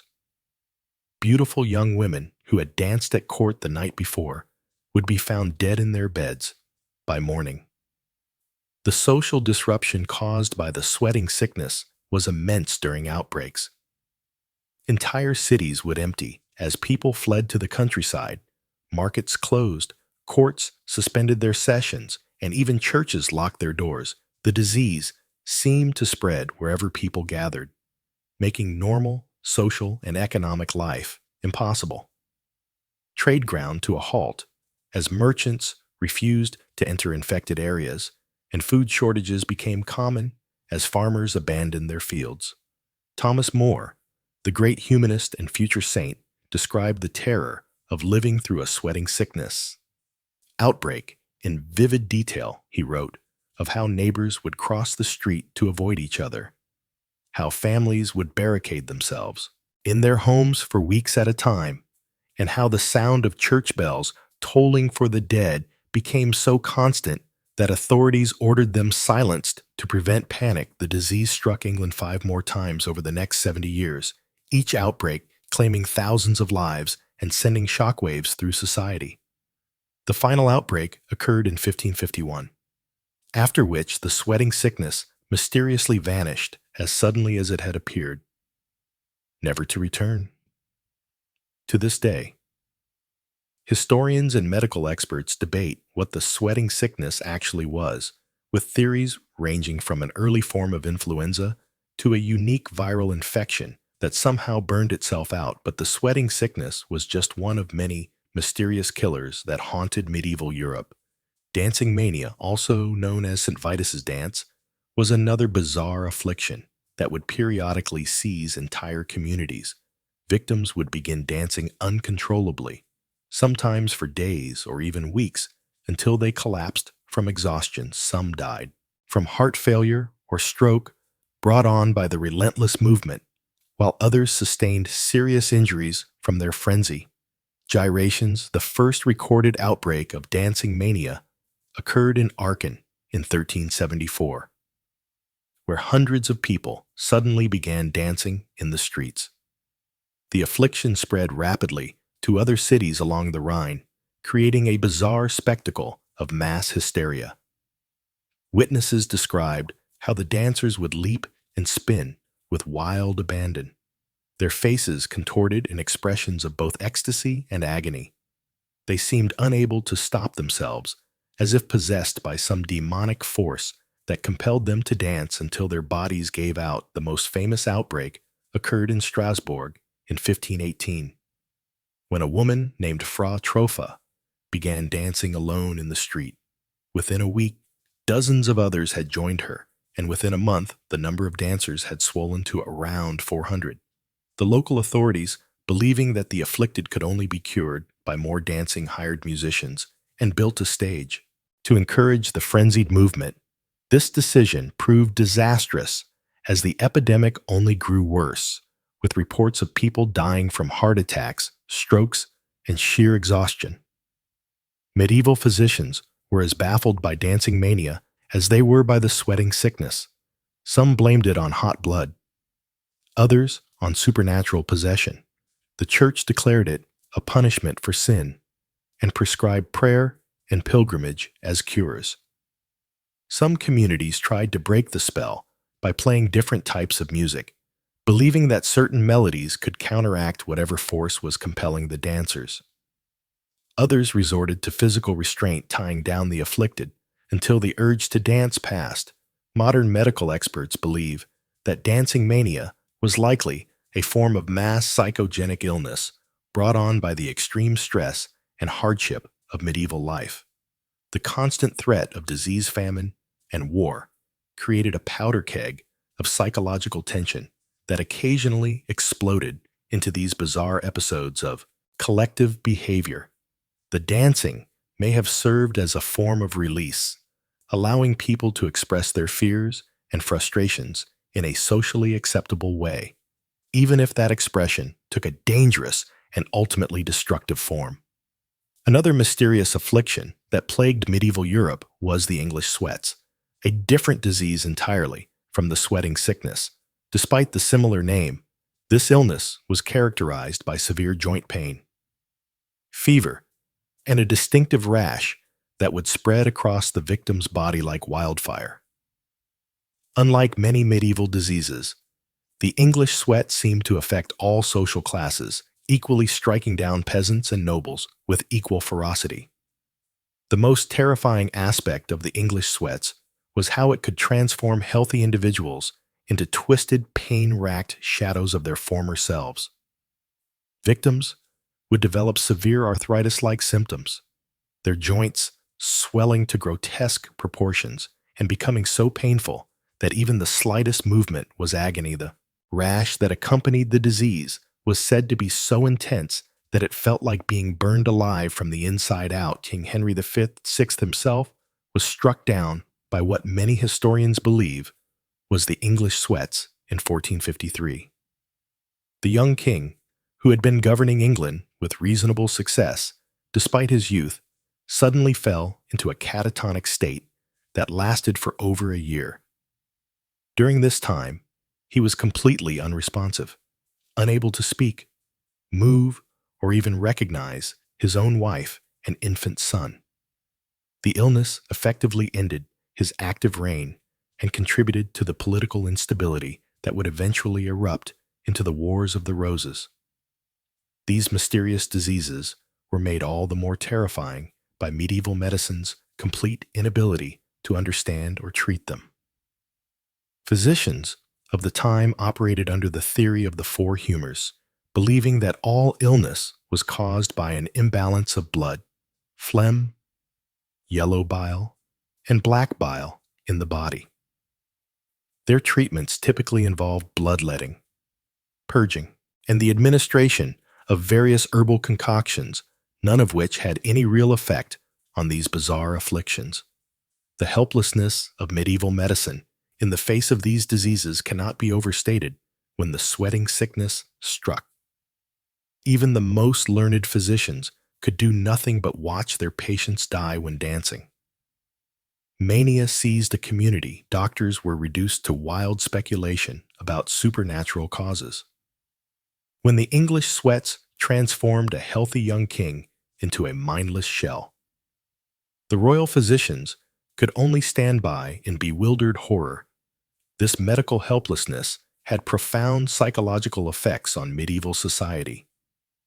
People lived in constant fear of these mysterious killers, never knowing when they might strike next, or whom they might claim. The unpredictable nature of these diseases made them seem almost supernatural, as if they were weapons wielded by angry gods or malevolent spirits, rather than natural phenomena that could be understood and treated. The impact of these mysterious diseases extended far beyond their immediate victims.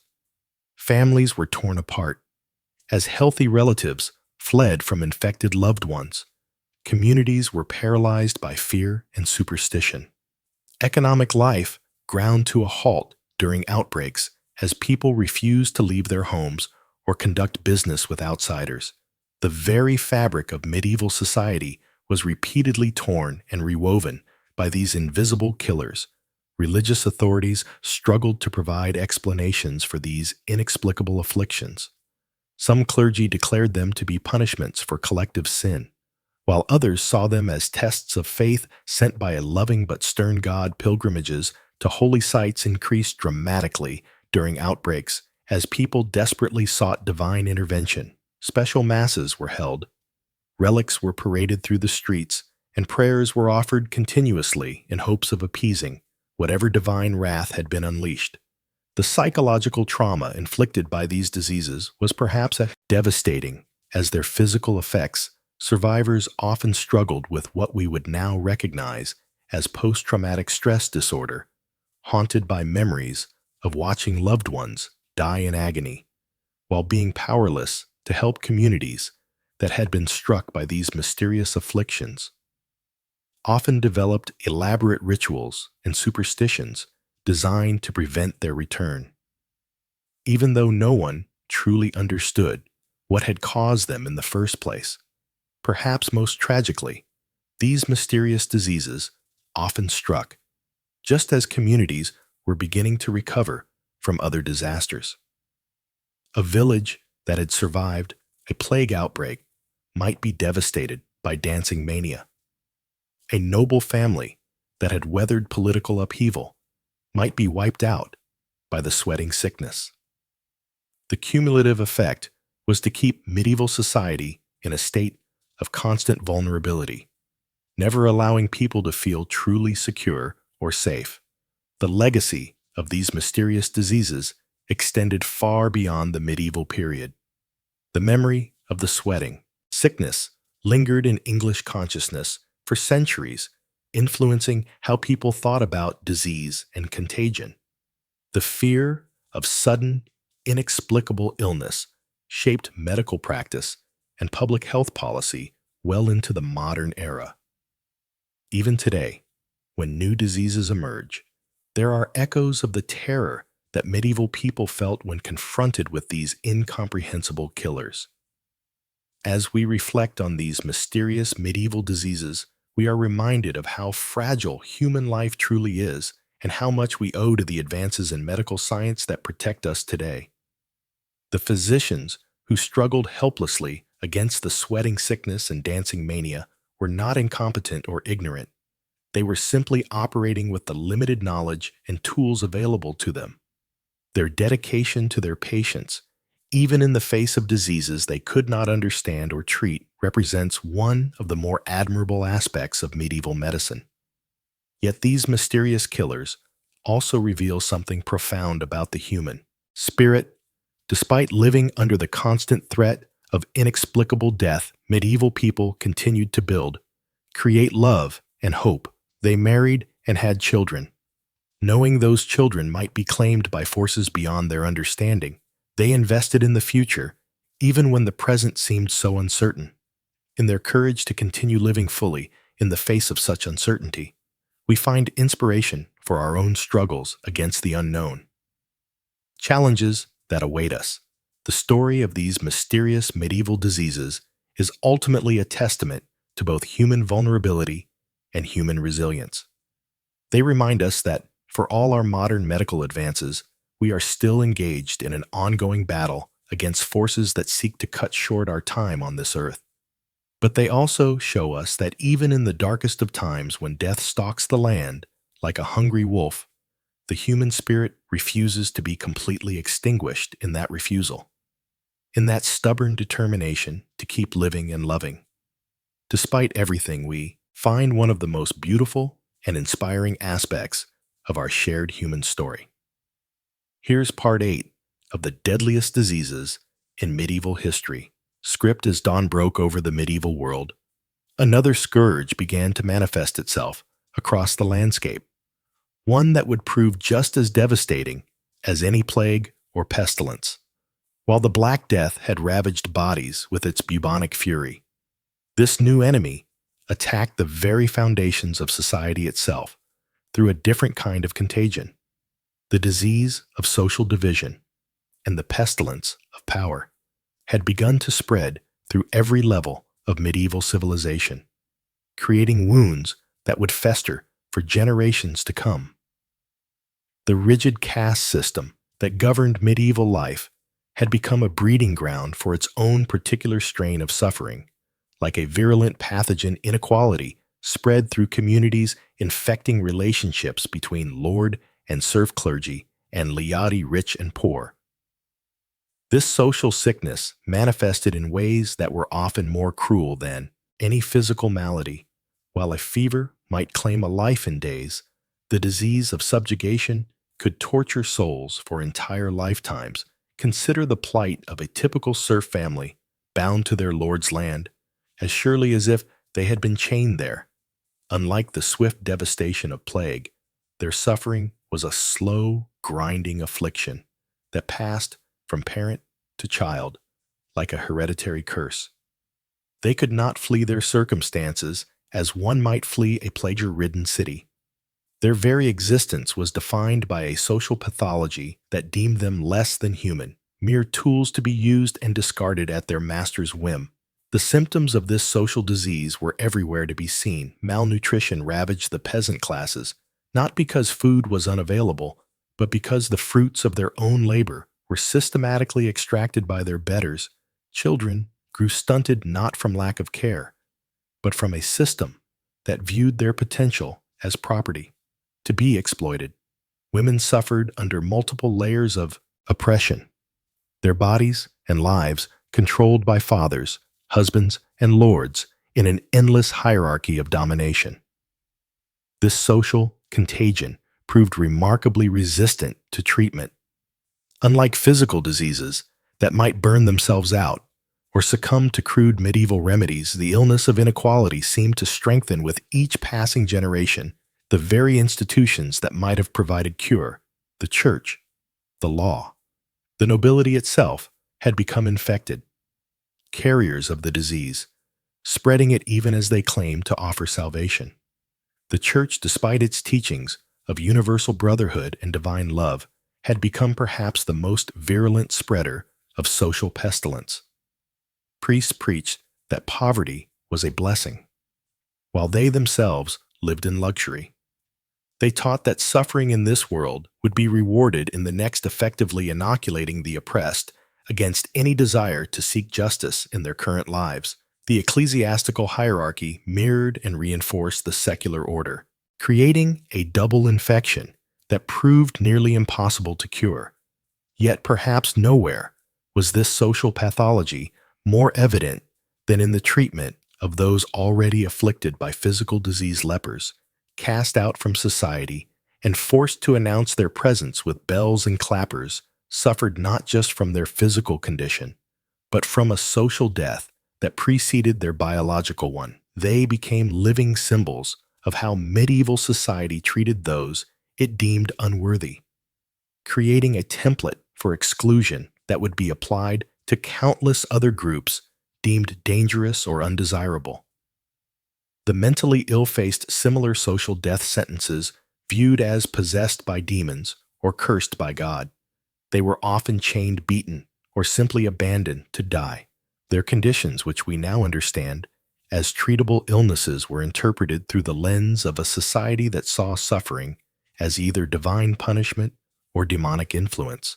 The social disease of superstition compounded their physical and mental anguish, creating layers of torment that no medieval remedy could touch. Women who dared to practice healing arts faced accusations of witchcraft, their knowledge and compassion twisted into evidence of supernatural malevolence.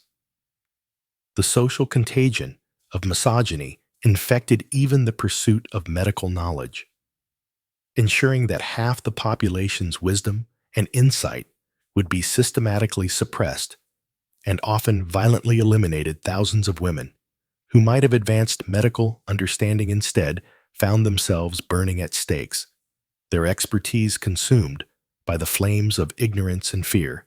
The disease of violence had become endemic to medieval society, spreading through every social interaction like a fever that never broke. Lords settled disputes through warfare that devastated the countryside and slaughtered the innocent knights, supposedly bound by codes of chivalry. Routinely engaged in rape, pillage, and murder. Violence was not seen as a symptom to be cured, but as a natural state of affairs, even a virtue when directed against the right targets. This normalization of brutality created its own pathological cycle. Children raised in violent households became violent adults. Communities that survived through raiding and warfare could not easily transition to peaceful coexistence. The very skills that kept one alive in medieval society. The ability to fight, to dominate, to take what one needed by force became impediments to creating a healthier social order.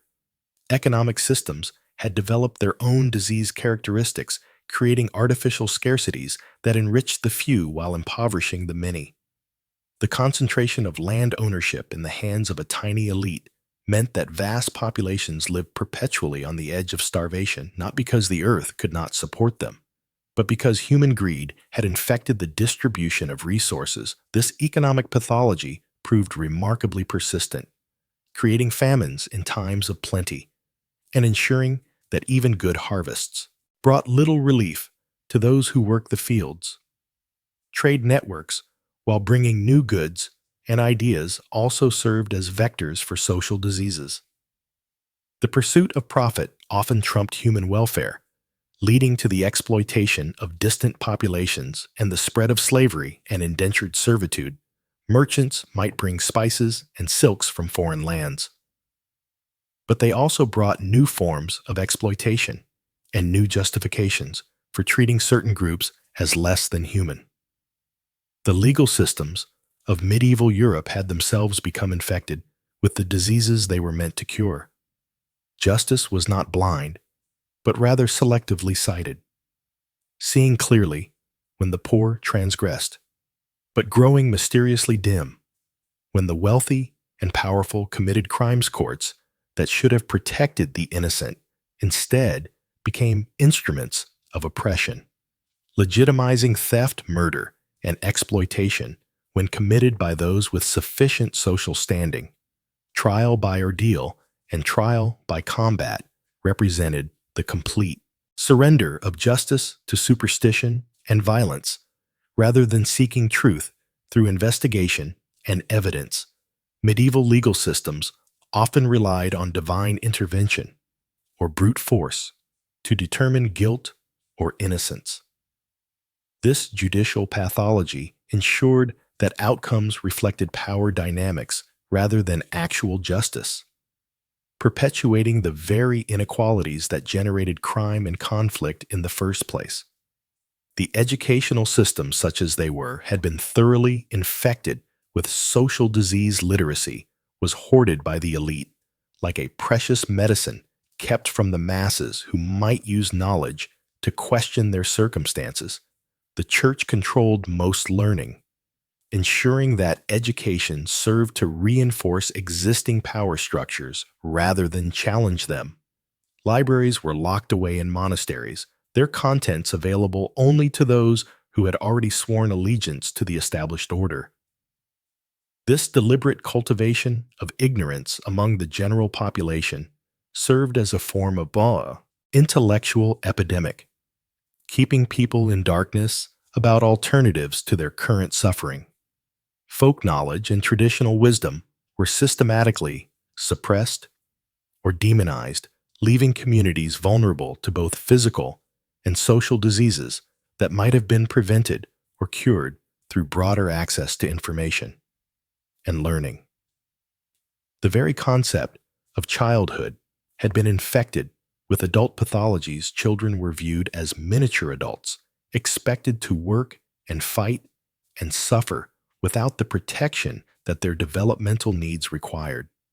Child mortality was accepted with a resignation that bordered on the pathological, as if the deaths of the young were simply part of the natural order, rather than a preventable tragedy. Young girls were married off to older men in arrangements that would be recognized today as systematic abuse. Boys were trained for violence from an early age, their natural compassion and creativity suppressed in favor of martial skills and aggressive dominance. The innocence and potential of childhood was sacrificed to perpetuate social systems that served adult interests while devastating young lives. Perhaps most insidiously, the social diseases of medieval society had developed a kind of psychological immunity that made them resistant to reform. People had become so accustomed to suffering and inequality that they often defended the very systems that oppressed them. Serfs would sometimes fight to protect the lords who exploited them. Women would enforce the restrictions that limited their own freedom. The oppressed had internalized their oppression so thoroughly that they became willing participants in their own subjugation. This psychological dimension of social disease proved particularly difficult to treat because it operated below the level of conscious awareness. People did not recognize their conditions as pathological because they had never known health. They mistook chronic social illness for the natural state of human existence, making them resistant to treatments that might have offered genuine healing and liberation. Religious authorities exploited this psychological vulnerability by teaching that earthly suffering was not only inevitable, but spiritually beneficial. They created elaborate theological justifications for inequality and oppression, convincing their flocks that resistance to injustice was actually resistance to God's will.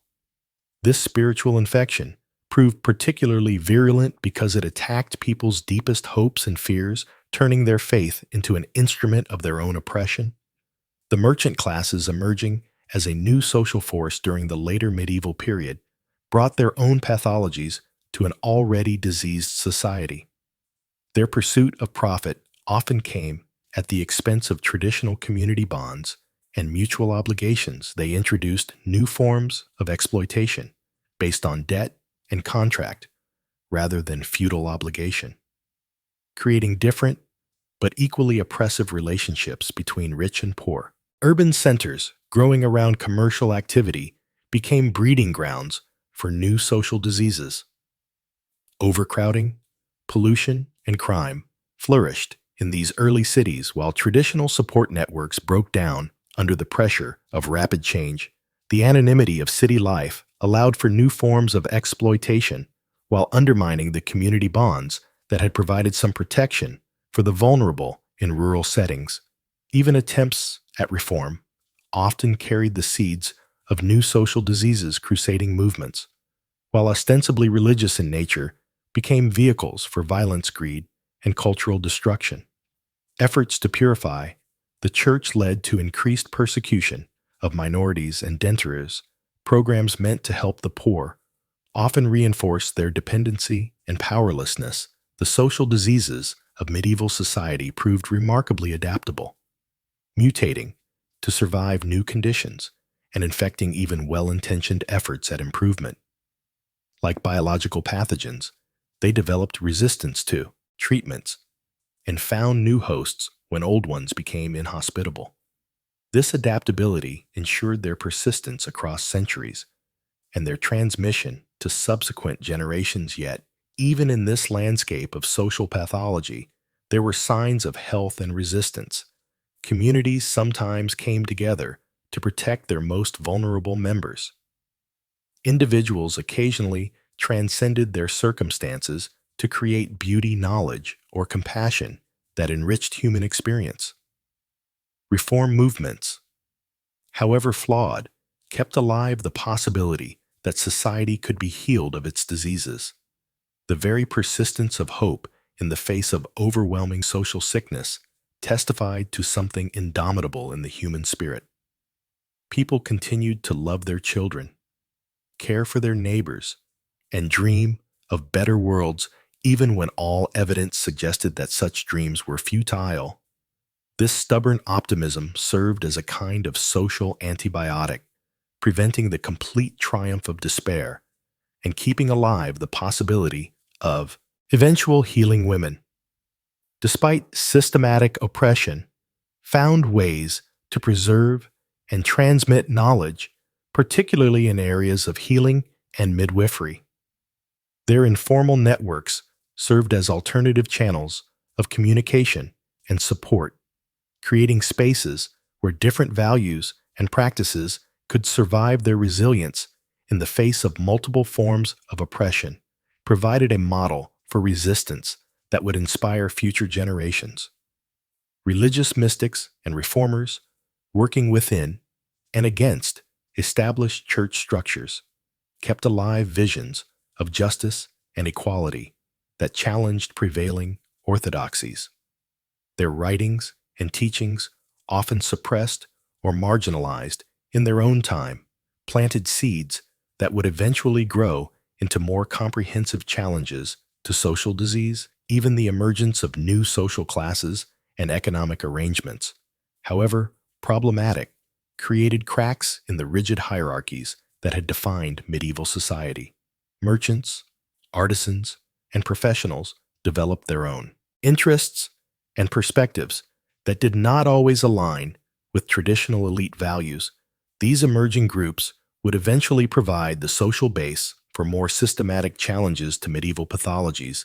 The diseases that afflicted medieval society were not merely historical curiosities, but rather warning signs of what happens when human communities lose their way. The social pathologies of that era continue to echo in our own time, reminding us that the struggle for health and justice is never finally won, but must be renewed by each generation. The medieval experience teaches us that social diseases, like biological ones, require constant vigilance and active treatment to prevent their spread and recurrence. Understanding these historical patterns of social sickness can help us recognize similar pathologies in our own time and work more effectively to create healthier communities. The medieval world's legacy is not just one of suffering and oppression, but also of the persistent human capacity to imagine and work toward better ways of living together. In studying their diseases, we learn not only about their failures, but also about the enduring possibilities for healing and transformation that exist within human society. As the plague's shadow lifted from the medieval world, a new chapter in human understanding slowly began to unfold. The devastating losses had paradoxically created opportunities, vacant lands, labor shortages, and the gradual weakening of feudal bonds. Yet even as society rebuilt itself from the ashes of pestilence, the fundamental challenges of disease and medical ignorance remained deeply entrenched in the fabric of medieval life. Among the most feared and misunderstood afflictions of the Middle Ages was leprosy, a disease that struck terror into the hearts of all who encountered it. Unlike the swift devastation of plague, leprosy was a slow creeping horror that transformed its victims into living outcasts, banished from society and condemned to exist on its very margins. The disease, now known as Hansen's disease, was poorly understood by medieval physicians who attributed it to everything from divine punishment for sin to corrupted humors and poisonous air. The first signs of leprosy were often subtle: a patch of discolored skin, a loss of sensation in the fingers or toes, or small nodules appearing on the face. But as the disease progressed, its effects became increasingly horrific and unmistakable. The bacteria that caused leprosy attacked the peripheral nerves, leading to loss of feeling in the extremities. Without sensation, victims would unknowingly injure themselves, leading to infections, gangrene, and the gradual loss of fingers, toes, and even entire limbs. The face, too, bore the terrible marks of the disease. The nose would collapse as cartilage was destroyed, creating the characteristic leonine appearance that medieval people found so frightening. Eyebrows would disappear, and the skin would become thick and nodular. Most tragically, many sufferers would lose their sight as the disease affected the delicate tissues of the eyes. Medieval society's response to leprosy was swift and merciless. Those suspected of having the disease were subjected to examination by local authorities, often including clergy, who were considered experts in identifying the telltale signs if diagnosed with leprosy. The victim faced a fate that was in many ways worse than death. They were declared legally dead. Their property was seized, and they were expelled from all human community. The ritual of separation was formalized in a ceremony that resembled a funeral. The leper would be brought to the church, where a priest would read the burial service over them, while they stood in their own grave. Earth would be thrown upon their feet, symbolizing their death to the world. They were then given a wooden clapper or bell to warn others of their approach, dressed in a distinctive hooded robe, and sent forth to live as best they could in the wilderness beyond the town walls for these unfortunate souls' survival depended on charity and their own resourcefulness. Some found refuge in leprosaria hospitals specifically established for lepers where they could live together in communities of the afflicted. These institutions, often founded by religious orders or wealthy benefactors seeking to perform acts of Christian charity, provided basic shelter and sustenance. The Hospital of St. Bartholomew in London, founded in 1123, was one such institution that cared for lepers for centuries. Life in a leprosarium was governed by strict rules designed to prevent the spread of disease and maintain order. Among the residents, lepers were forbidden from leaving the grounds without permission, could not marry unless both parties were already afflicted, and were required to attend daily religious services. They supported themselves through begging, simple crafts, and whatever charity they could obtain from the outside world. Yet even within these walls, the progression of the disease continued. Relentlessly medieval medicine had no effective treatments for leprosy. Though physicians and folk healers attempted various remedies, some prescribed bloodletting to balance the humors, while others recommended potions made from exotic ingredients like viper's flesh or powdered unicorn horn. Sulfur baths were thought to cleanse the corrupted blood, and pilgrimage to holy shrines offered the hope of miraculous cure. The social impact of leprosy extended far beyond its immediate victims. The fear of contagion was so great that even those who cared for lepers were viewed with suspicion. Families would sometimes abandon relatives at the first sign of the disease, and communities would drive out anyone who showed the slightest symptoms. This terror was not entirely unfounded. Leprosy is indeed contagious, though far less so than medieval people believed. Requiring prolonged close contact for transmission, the economic consequences were equally severe when a breadwinner was diagnosed with leprosy. Entire families could be plunged into destitution. The seizure of the leper's property was intended to prevent them from infecting others. But it often left their relatives homeless and penniless. Some families would go to great lengths to conceal early symptoms, risking severe punishment if discovered. Perhaps most tragically, leprosy struck down people in the prime of their lives. Unlike plague, which killed quickly, or the various childhood diseases that claimed the very young, leprosy typically manifested in adults who had families and responsibilities. The slow progression of the disease meant that victims had to watch helplessly as their bodies deteriorated and their connections to the world were severed, one by one. The psychological trauma of leprosy was immense. Victims not only had to cope with the physical pain and disfigurement, but also with the complete loss of their social identity. They went from being valued members of their communities to pariahs who were literally considered dead.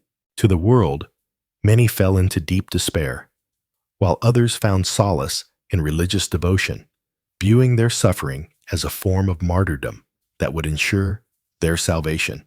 Some lepers, however, managed to find purpose and even a form of dignity within their affliction. They formed tight-knit communities within leprosaria, supporting one another through shared experience. Some became renowned for their piety and wisdom, with people occasionally seeking them out for spiritual counsel. A few even achieved a kind of sainthood, their suffering transformed into a source of inspiration for others. The fear and stigma surrounding leprosy also gave rise to numerous myths and legends. Stories circulated of lepers who possessed supernatural powers, or whose touch could transfer their affliction to others. Some tales spoke of leprous knights who continued to fight in the Crusades, their diseased bodies hidden beneath armor, driven by religious fervor to serve God despite their condition. The medieval understanding of leprosy was further complicated by the tendency to conflate it with other skin conditions. Many people diagnosed with leprosy may actually have suffered from conditions like psoriasis vitiligo, or other dermatological disorders. This medical ignorance meant that some were unnecessarily condemned to the living death of leprosy, while others who truly had the disease might go undiagnosed if their symptoms were atypical. The church's attitude toward leprosy was complex and often contradictory. On one hand, lepers were seen as cursed by God, afflicted for their sins or the sins of their ancestors. On the other hand, Christian teaching emphasized that caring for the sick was a holy duty, and many religious orders dedicated themselves to serving lepers. Some theologians even argued that lepers were blessed, their earthly suffering ensuring their place in heaven. This theological ambiguity was reflected in the varying treatment of lepers across different regions and time periods. In some places, they were treated with relative compassion, provided with adequate shelter and care. In others, they faced brutal persecution and were driven into the wilderness to die alone. The wealth and power of local leprosaria also varied greatly, with some becoming substantial institutions, while others remained little more than hovels. The gradual decline of leprosy in Europe during the later Middle Ages remains something of a mystery to historians and medical experts. Improved nutrition, better hygiene, and the devastating impact of plague, which killed many lepers. Along with the general population, all likely contributed to its reduction. The rise of tuberculosis, which may have provided some cross-immunity to leprosy, could also have played a role, as leprosy retreated. The elaborate social structures built around it began to crumble. Many leprosia were abandoned or converted to other uses, their original purpose forgotten. As new generations grew up without the terror of the living death, yet the memory of leprosy left an indelible mark on medieval society, reinforcing fears about disease and contagion that would shape responses to future epidemics.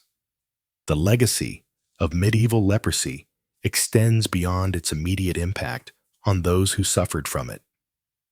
The social mechanisms developed to isolate and control lepers, the medical examinations, the legal declarations of civil death, the specialized institutions would be adapted and applied to other diseases and social problems. The fear and stigma associated with leprosy also contributed to a broader culture of suspicion and exclusion that affected other marginalized groups. For the historians studying this dark chapter of medieval life, leprosy represents more than just a medical condition. It serves as a window into the fears, beliefs, and social structures of the time. The treatment of lepers reveals the tensions between Christian charity and self-preservation, between communal responsibility and individual terror. It shows how disease could not only destroy bodies, but also tear apart the very fabric of society. As we reflect on the medieval experience of leprosy, we are reminded of humanity's long struggle against disease and the social consequences of medical ignorance. The lepers of the Middle Ages, cast out from society and condemned to live as the walking dead, bore witness to both the cruelty and the compassion of their age. Their stories, though often forgotten, remain a powerful testament to the resilience of the human spirit in the face of unimaginable suffering. Yet even as leprosy cast its long shadow over medieval society, other diseases lurked in the darkness, ready to emerge and test humanity's endurance. Once again, the medieval world was a place where illness and death were constant companions, where the line between the living and the dead was often disturbingly thin, and where the next plague was always just over the horizon, waiting to reshape the world once more. Looking at the provided reference videos and your detailed summary, I'll continue. The script focusing on how diseases shaped medieval culture, society, and daily life beyond just causing death. Here's part 10. Yet perhaps the most profound impact of these devastating diseases wasn't measured in death tolls alone, but in how they fundamentally transformed the very fabric of medieval society. The Black Death didn't just kill bodies, it killed beliefs, traditions, and entire ways of life that had endured for centuries. In the aftermath of each plague outbreak, survivors found themselves living in a world that felt alien and uncertain. The rigid social hierarchies that had seemed as permanent as stone began to crack and crumble when death struck randomly. Claiming peasant and prince alike, it became impossible to maintain that God had ordained the nobility to rule by divine right, if the Almighty truly favored the wealthy and powerful. Why did they die screaming in agony alongside the lowliest serf? This crisis of faith rippled through every level of society in monasteries across Europe. Monks who had devoted their lives to serving God watched helplessly as their brothers died. Despite endless prayers and penance, some began to question whether their devotion meant anything at all. Others doubled down on extreme religious practices, flagellating themselves bloody in desperate attempts to appease what they believed was divine wrath. The economic disruption was equally dramatic. Entire guilds of craftsmen vanished overnight, taking their specialized knowledge to the grave. Trade routes that had functioned for generations collapsed when the merchants who maintained them succumbed to disease fields, not because of drought or war, but because there was simply no one left alive to work them. In this chaos, opportunity emerged for those clever or fortunate enough to survive. Peasants who had never dared dream of owning land suddenly found themselves inheriting estates from deceased relatives. Servants became masters of households when their employers died. Women, traditionally barred from most trades, stepped into roles left vacant by their dead husbands and fathers, becoming blacksmiths, brewers, and even physicians. The psychological trauma of living through repeated plague outbreaks created a culture obsessed with death and the afterlife. Medieval art became increasingly macabre, filled with images of dancing skeletons and rotting corpses. The memento mori, remember, you must die, became a common theme in everything from jewelry to church murals. People carried these reminders not out of morbid fascination, but as psychological armor against the constant threat of sudden death. This preoccupation with mortality also fueled an almost frenzied pursuit of earthly pleasures. If death could come at any moment, why not feast, drink, and make merry while you still could? The period following major plague outbreaks often saw an explosion of festivals, elaborate feasts, and public celebrations. It was as if entire communities were desperately trying to prove they were still alive. The demographic collapse caused by disease created labor shortages that fundamentally altered the relationship between workers and their employers. Suddenly surviving peasants found themselves in the unprecedented position of being able to demand higher wages and better working conditions. Lords who had once treated their serfs as barely human property now competed desperately for their services, offering freedoms and privileges that would have been unthinkable just decades earlier. This shift in power dynamics terrified the established authorities. Laws were hastily passed, attempting to freeze wages at pre-plague levels and prevent peasants from moving between employers. But these measures were largely ineffective. You can't legislate away economic reality. The result was a series of peasant uprisings across Europe as workers fought to maintain their newfound leverage. The intellectual impact of these diseases was equally profound. The failure of traditional medicine to provide any effective treatment led to a crisis of confidence in established authorities. If learned, physicians, with their ancient Greek texts and complex theories about bodily humors, couldn't save anyone. What good was all that? accumulated wisdom. This skepticism helped fuel the early stirrings of what would eventually become the scientific revolution. Universities began to emphasize direct observation over classical authority. Physicians started performing autopsies to understand disease despite religious prohibitions against defiling corpses.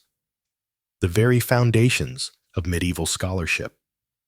The idea that all important knowledge could be found in ancient texts began to erode the repeated trauma of epidemic disease, also reshaped family structures and social relationships when survival was uncertain.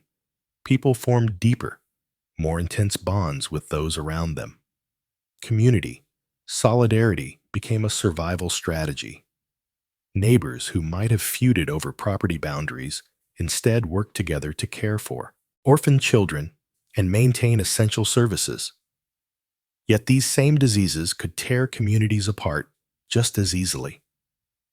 Fear of contagion led to the abandonment of fundamental human obligations. Parents fled from infected children.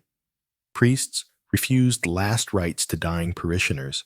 The normal bonds of love duty and social responsibility dissolved under the pressure of mortal terror.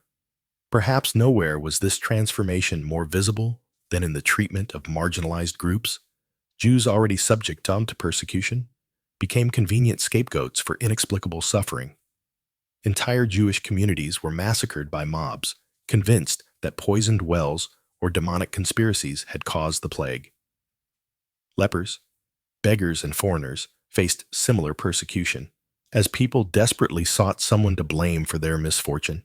The artistic and literary legacy of medieval disease reveals a society grappling with fundamental questions about human existence. The great allegories of the period, works like Pierce Plowman and the morality plays, are shot through with themes of corruption, redemption, and the struggle between earthly desire and spiritual salvation. These weren't abstract theological debates, but urgent, practical questions for people who had watched their entire world die around them. Music, too, reflected this transformation. The elegant, courtly songs of the earlier medieval period gave way to haunting dirges and frenzy dance tunes. The famous Dies Day of Wrath became one of the most recognizable melodies in Europe, its ominous notes echoing through churches and inspiring composers for centuries to come. Even the physical landscape of Europe bears the scars of medieval disease. Abandoned villages, their stones slowly reclaimed by forest, dot the countryside. Ghost parishes where churches stand empty in fields that were once bustling communities. These ruins serve as silent monuments to the demographic catastrophes that repeatedly swept across the continent. The survivors of these epidemics didn't just rebuild, they built differently. Towns constructed better drainage systems and imposed stricter sanitation regulations. Hospitals evolved from simple shelters for the dying into institutions focused on healing. The very concept of public health, of collective responsibility for preventing disease, emerged from the ashes of medieval pandemics. But perhaps the most lasting impact of medieval disease was on the European psyche itself. The experience of living through repeated apocalyptic events created a culture that was simultaneously fatalistic and resilient. People learned to expect disaster while also developing remarkable capacities for recovery and adaptation. This psychological legacy would prove crucial as Europe entered the modern era. The same societies that had survived the Black Death would go on to launch the Age of Exploration, drive the scientific revolution, and ultimately reshape the entire world. The mental toughness forged in the crucible of epidemic disease became a competitive advantage in an increasingly complex and dangerous world today. As we face our own global health challenges, there's something both humbling and inspiring about looking back at our medieval ancestors. They endured suffering on a scale that's difficult for us to comprehend, yet they didn't just survive, they transformed adversity into opportunity, chaos into creativity, and despair into determination. The diseases that stalked medieval Europe were indeed deadly enemies. but they were also, in their terrible way, agents of change. They shattered old certainties and forced the creation of new institutions, new ideas, and new ways of understanding human existence. In learning to live with death, medieval people ultimately learned how to build a more resilient and adaptable civilization. As we close this chapter of our journey through medieval maladies, we carry with us the knowledge that human societies possess remarkable powers of recovery and reinvention. The same species that nearly succumbed to plague and pestilence also created art, literature, and institutions that continue to inspire us centuries later in their struggle against invisible enemies our ancestors discovered. Reserves of courage, creativity, and compassion that remind us of the very best of human nature. Their story is our story, a testament to the indomitable spirit that allows our species not just to survive catastrophe, but to emerge from it stronger, wiser, and more humane than before. Here's part 11 of the 12-part script on the deadliest diseases in medieval history.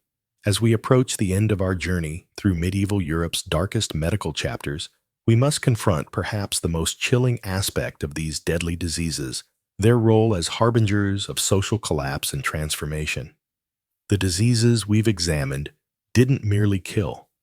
They fundamentally rewrote the fabric of a medieval civilization itself. Consider the aftermath of the Black Death, sweating sickness, and the countless other pestilences that swept across Europe. These weren't isolated medical events, but catalysts for the most profound social upheaval the continent had ever witnessed.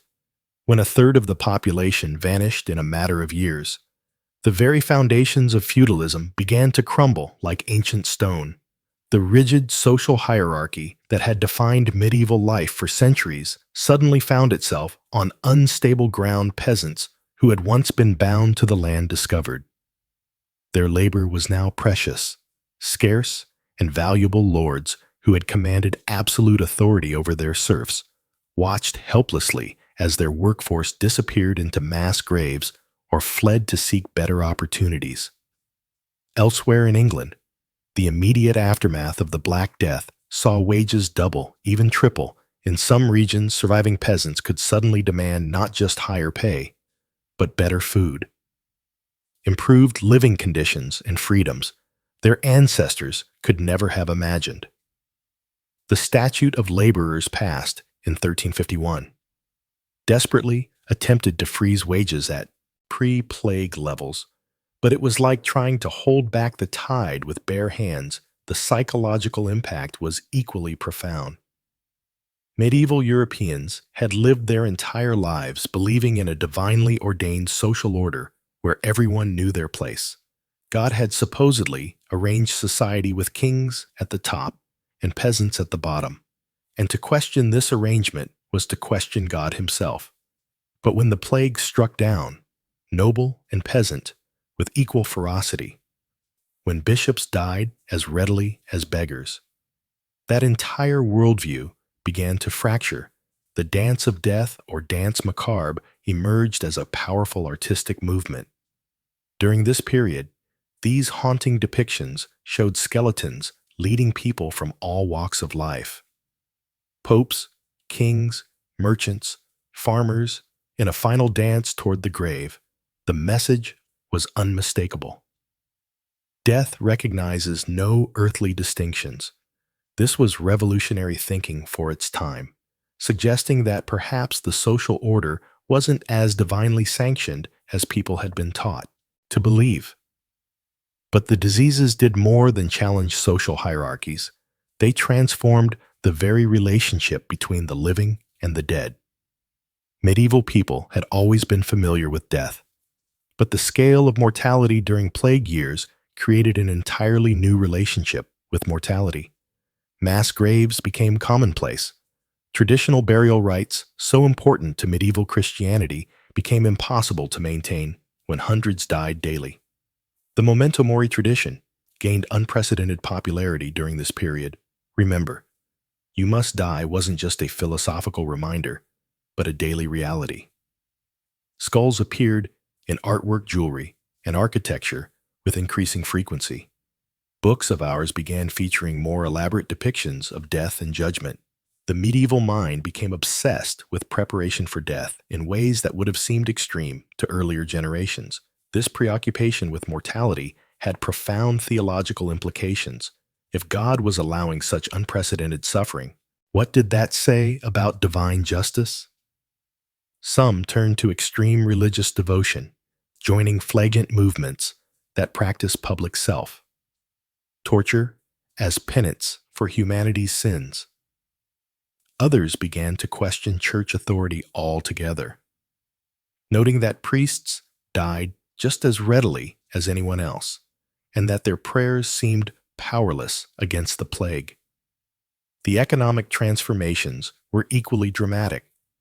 The guild system, which had dominated medieval commerce, found itself struggling to adapt to a world where traditional apprenticeship systems had been decimated. Master craftsmen who had expected to pass their skills to sons or apprentices found their workshops empty.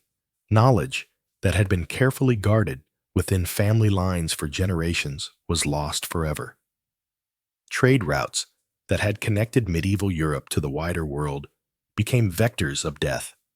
The very prosperity that had allowed cities to grow and flourish now seemed cursed. Venice, that great commercial power, watched its population plummet as ships brought not just exotic goods, but exotic diseases.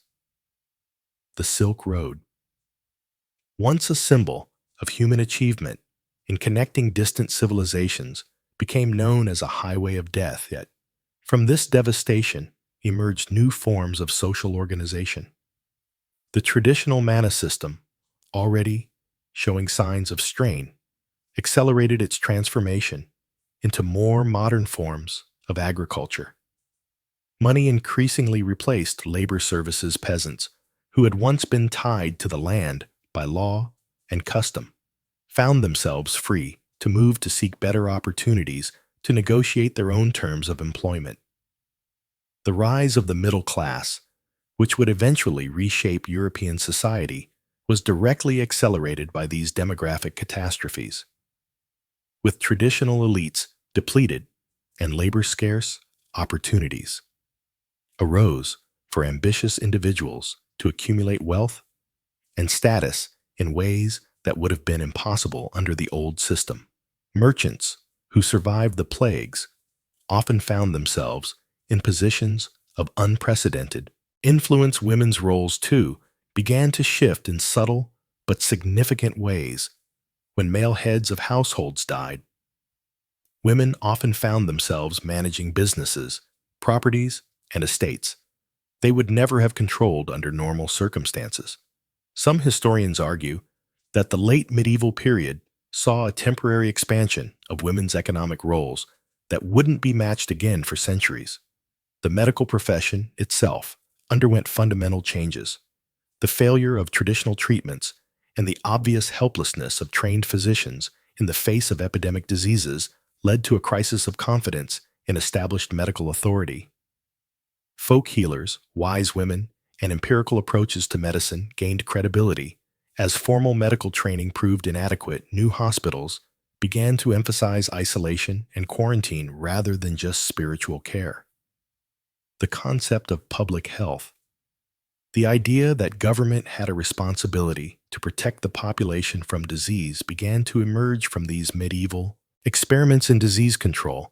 Venice's establishment of the first true quarantine system in 1423 represented a revolutionary approach to epidemic management. The legal system, too, felt the impact of these demographic disasters. With so many dying without heirs, property law became incredibly complex. Courts found themselves overwhelmed with inheritance disputes, claims from distant relatives, and questions about whether feudal obligations died with the feudal lords. The concepts of individual property rights and testamentary freedom gained ground as traditional inheritance patterns proved inadequate to the new reality. Perhaps most importantly, These diseases began to erode the medieval synthesis that had united faith and reason, spiritual and temporal authority. The Black Death arrived at the height of medieval civilization, when the great cathedrals were being completed, and scholastic philosophy had reached its most sophisticated development. The confidence of the High Middle Ages. The belief that human reason could understand God's plan, and that earthly society reflected divine order, was shattered by the apparent randomness and cruelty of epidemic disease.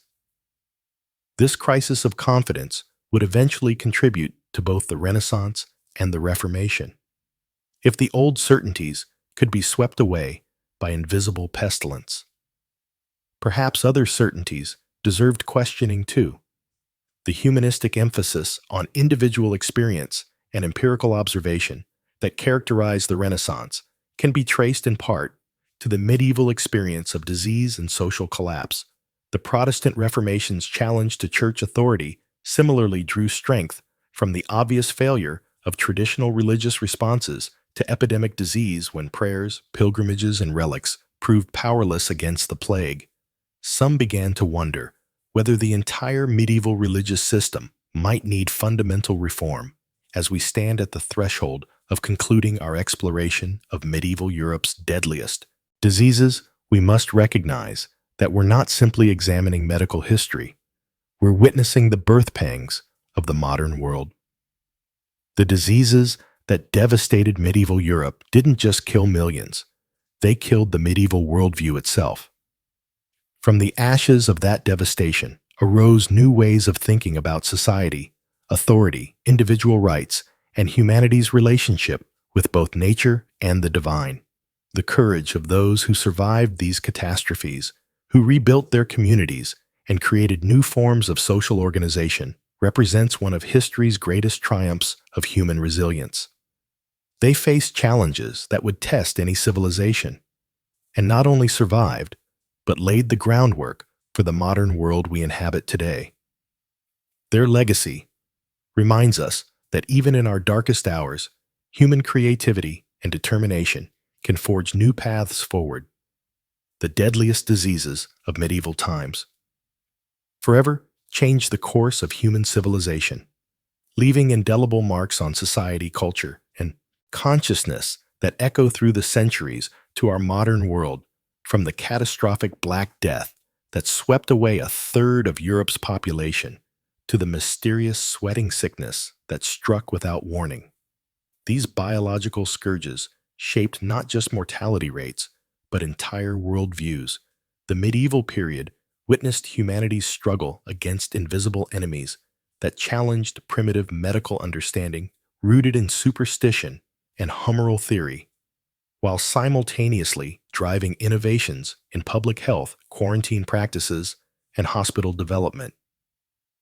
These diseases didn't discriminate between peasant and prince, yet their impacts varied dramatically across social strata, often exacerbating existing inequalities, while occasionally leveling social hierarchies through sheer devastation.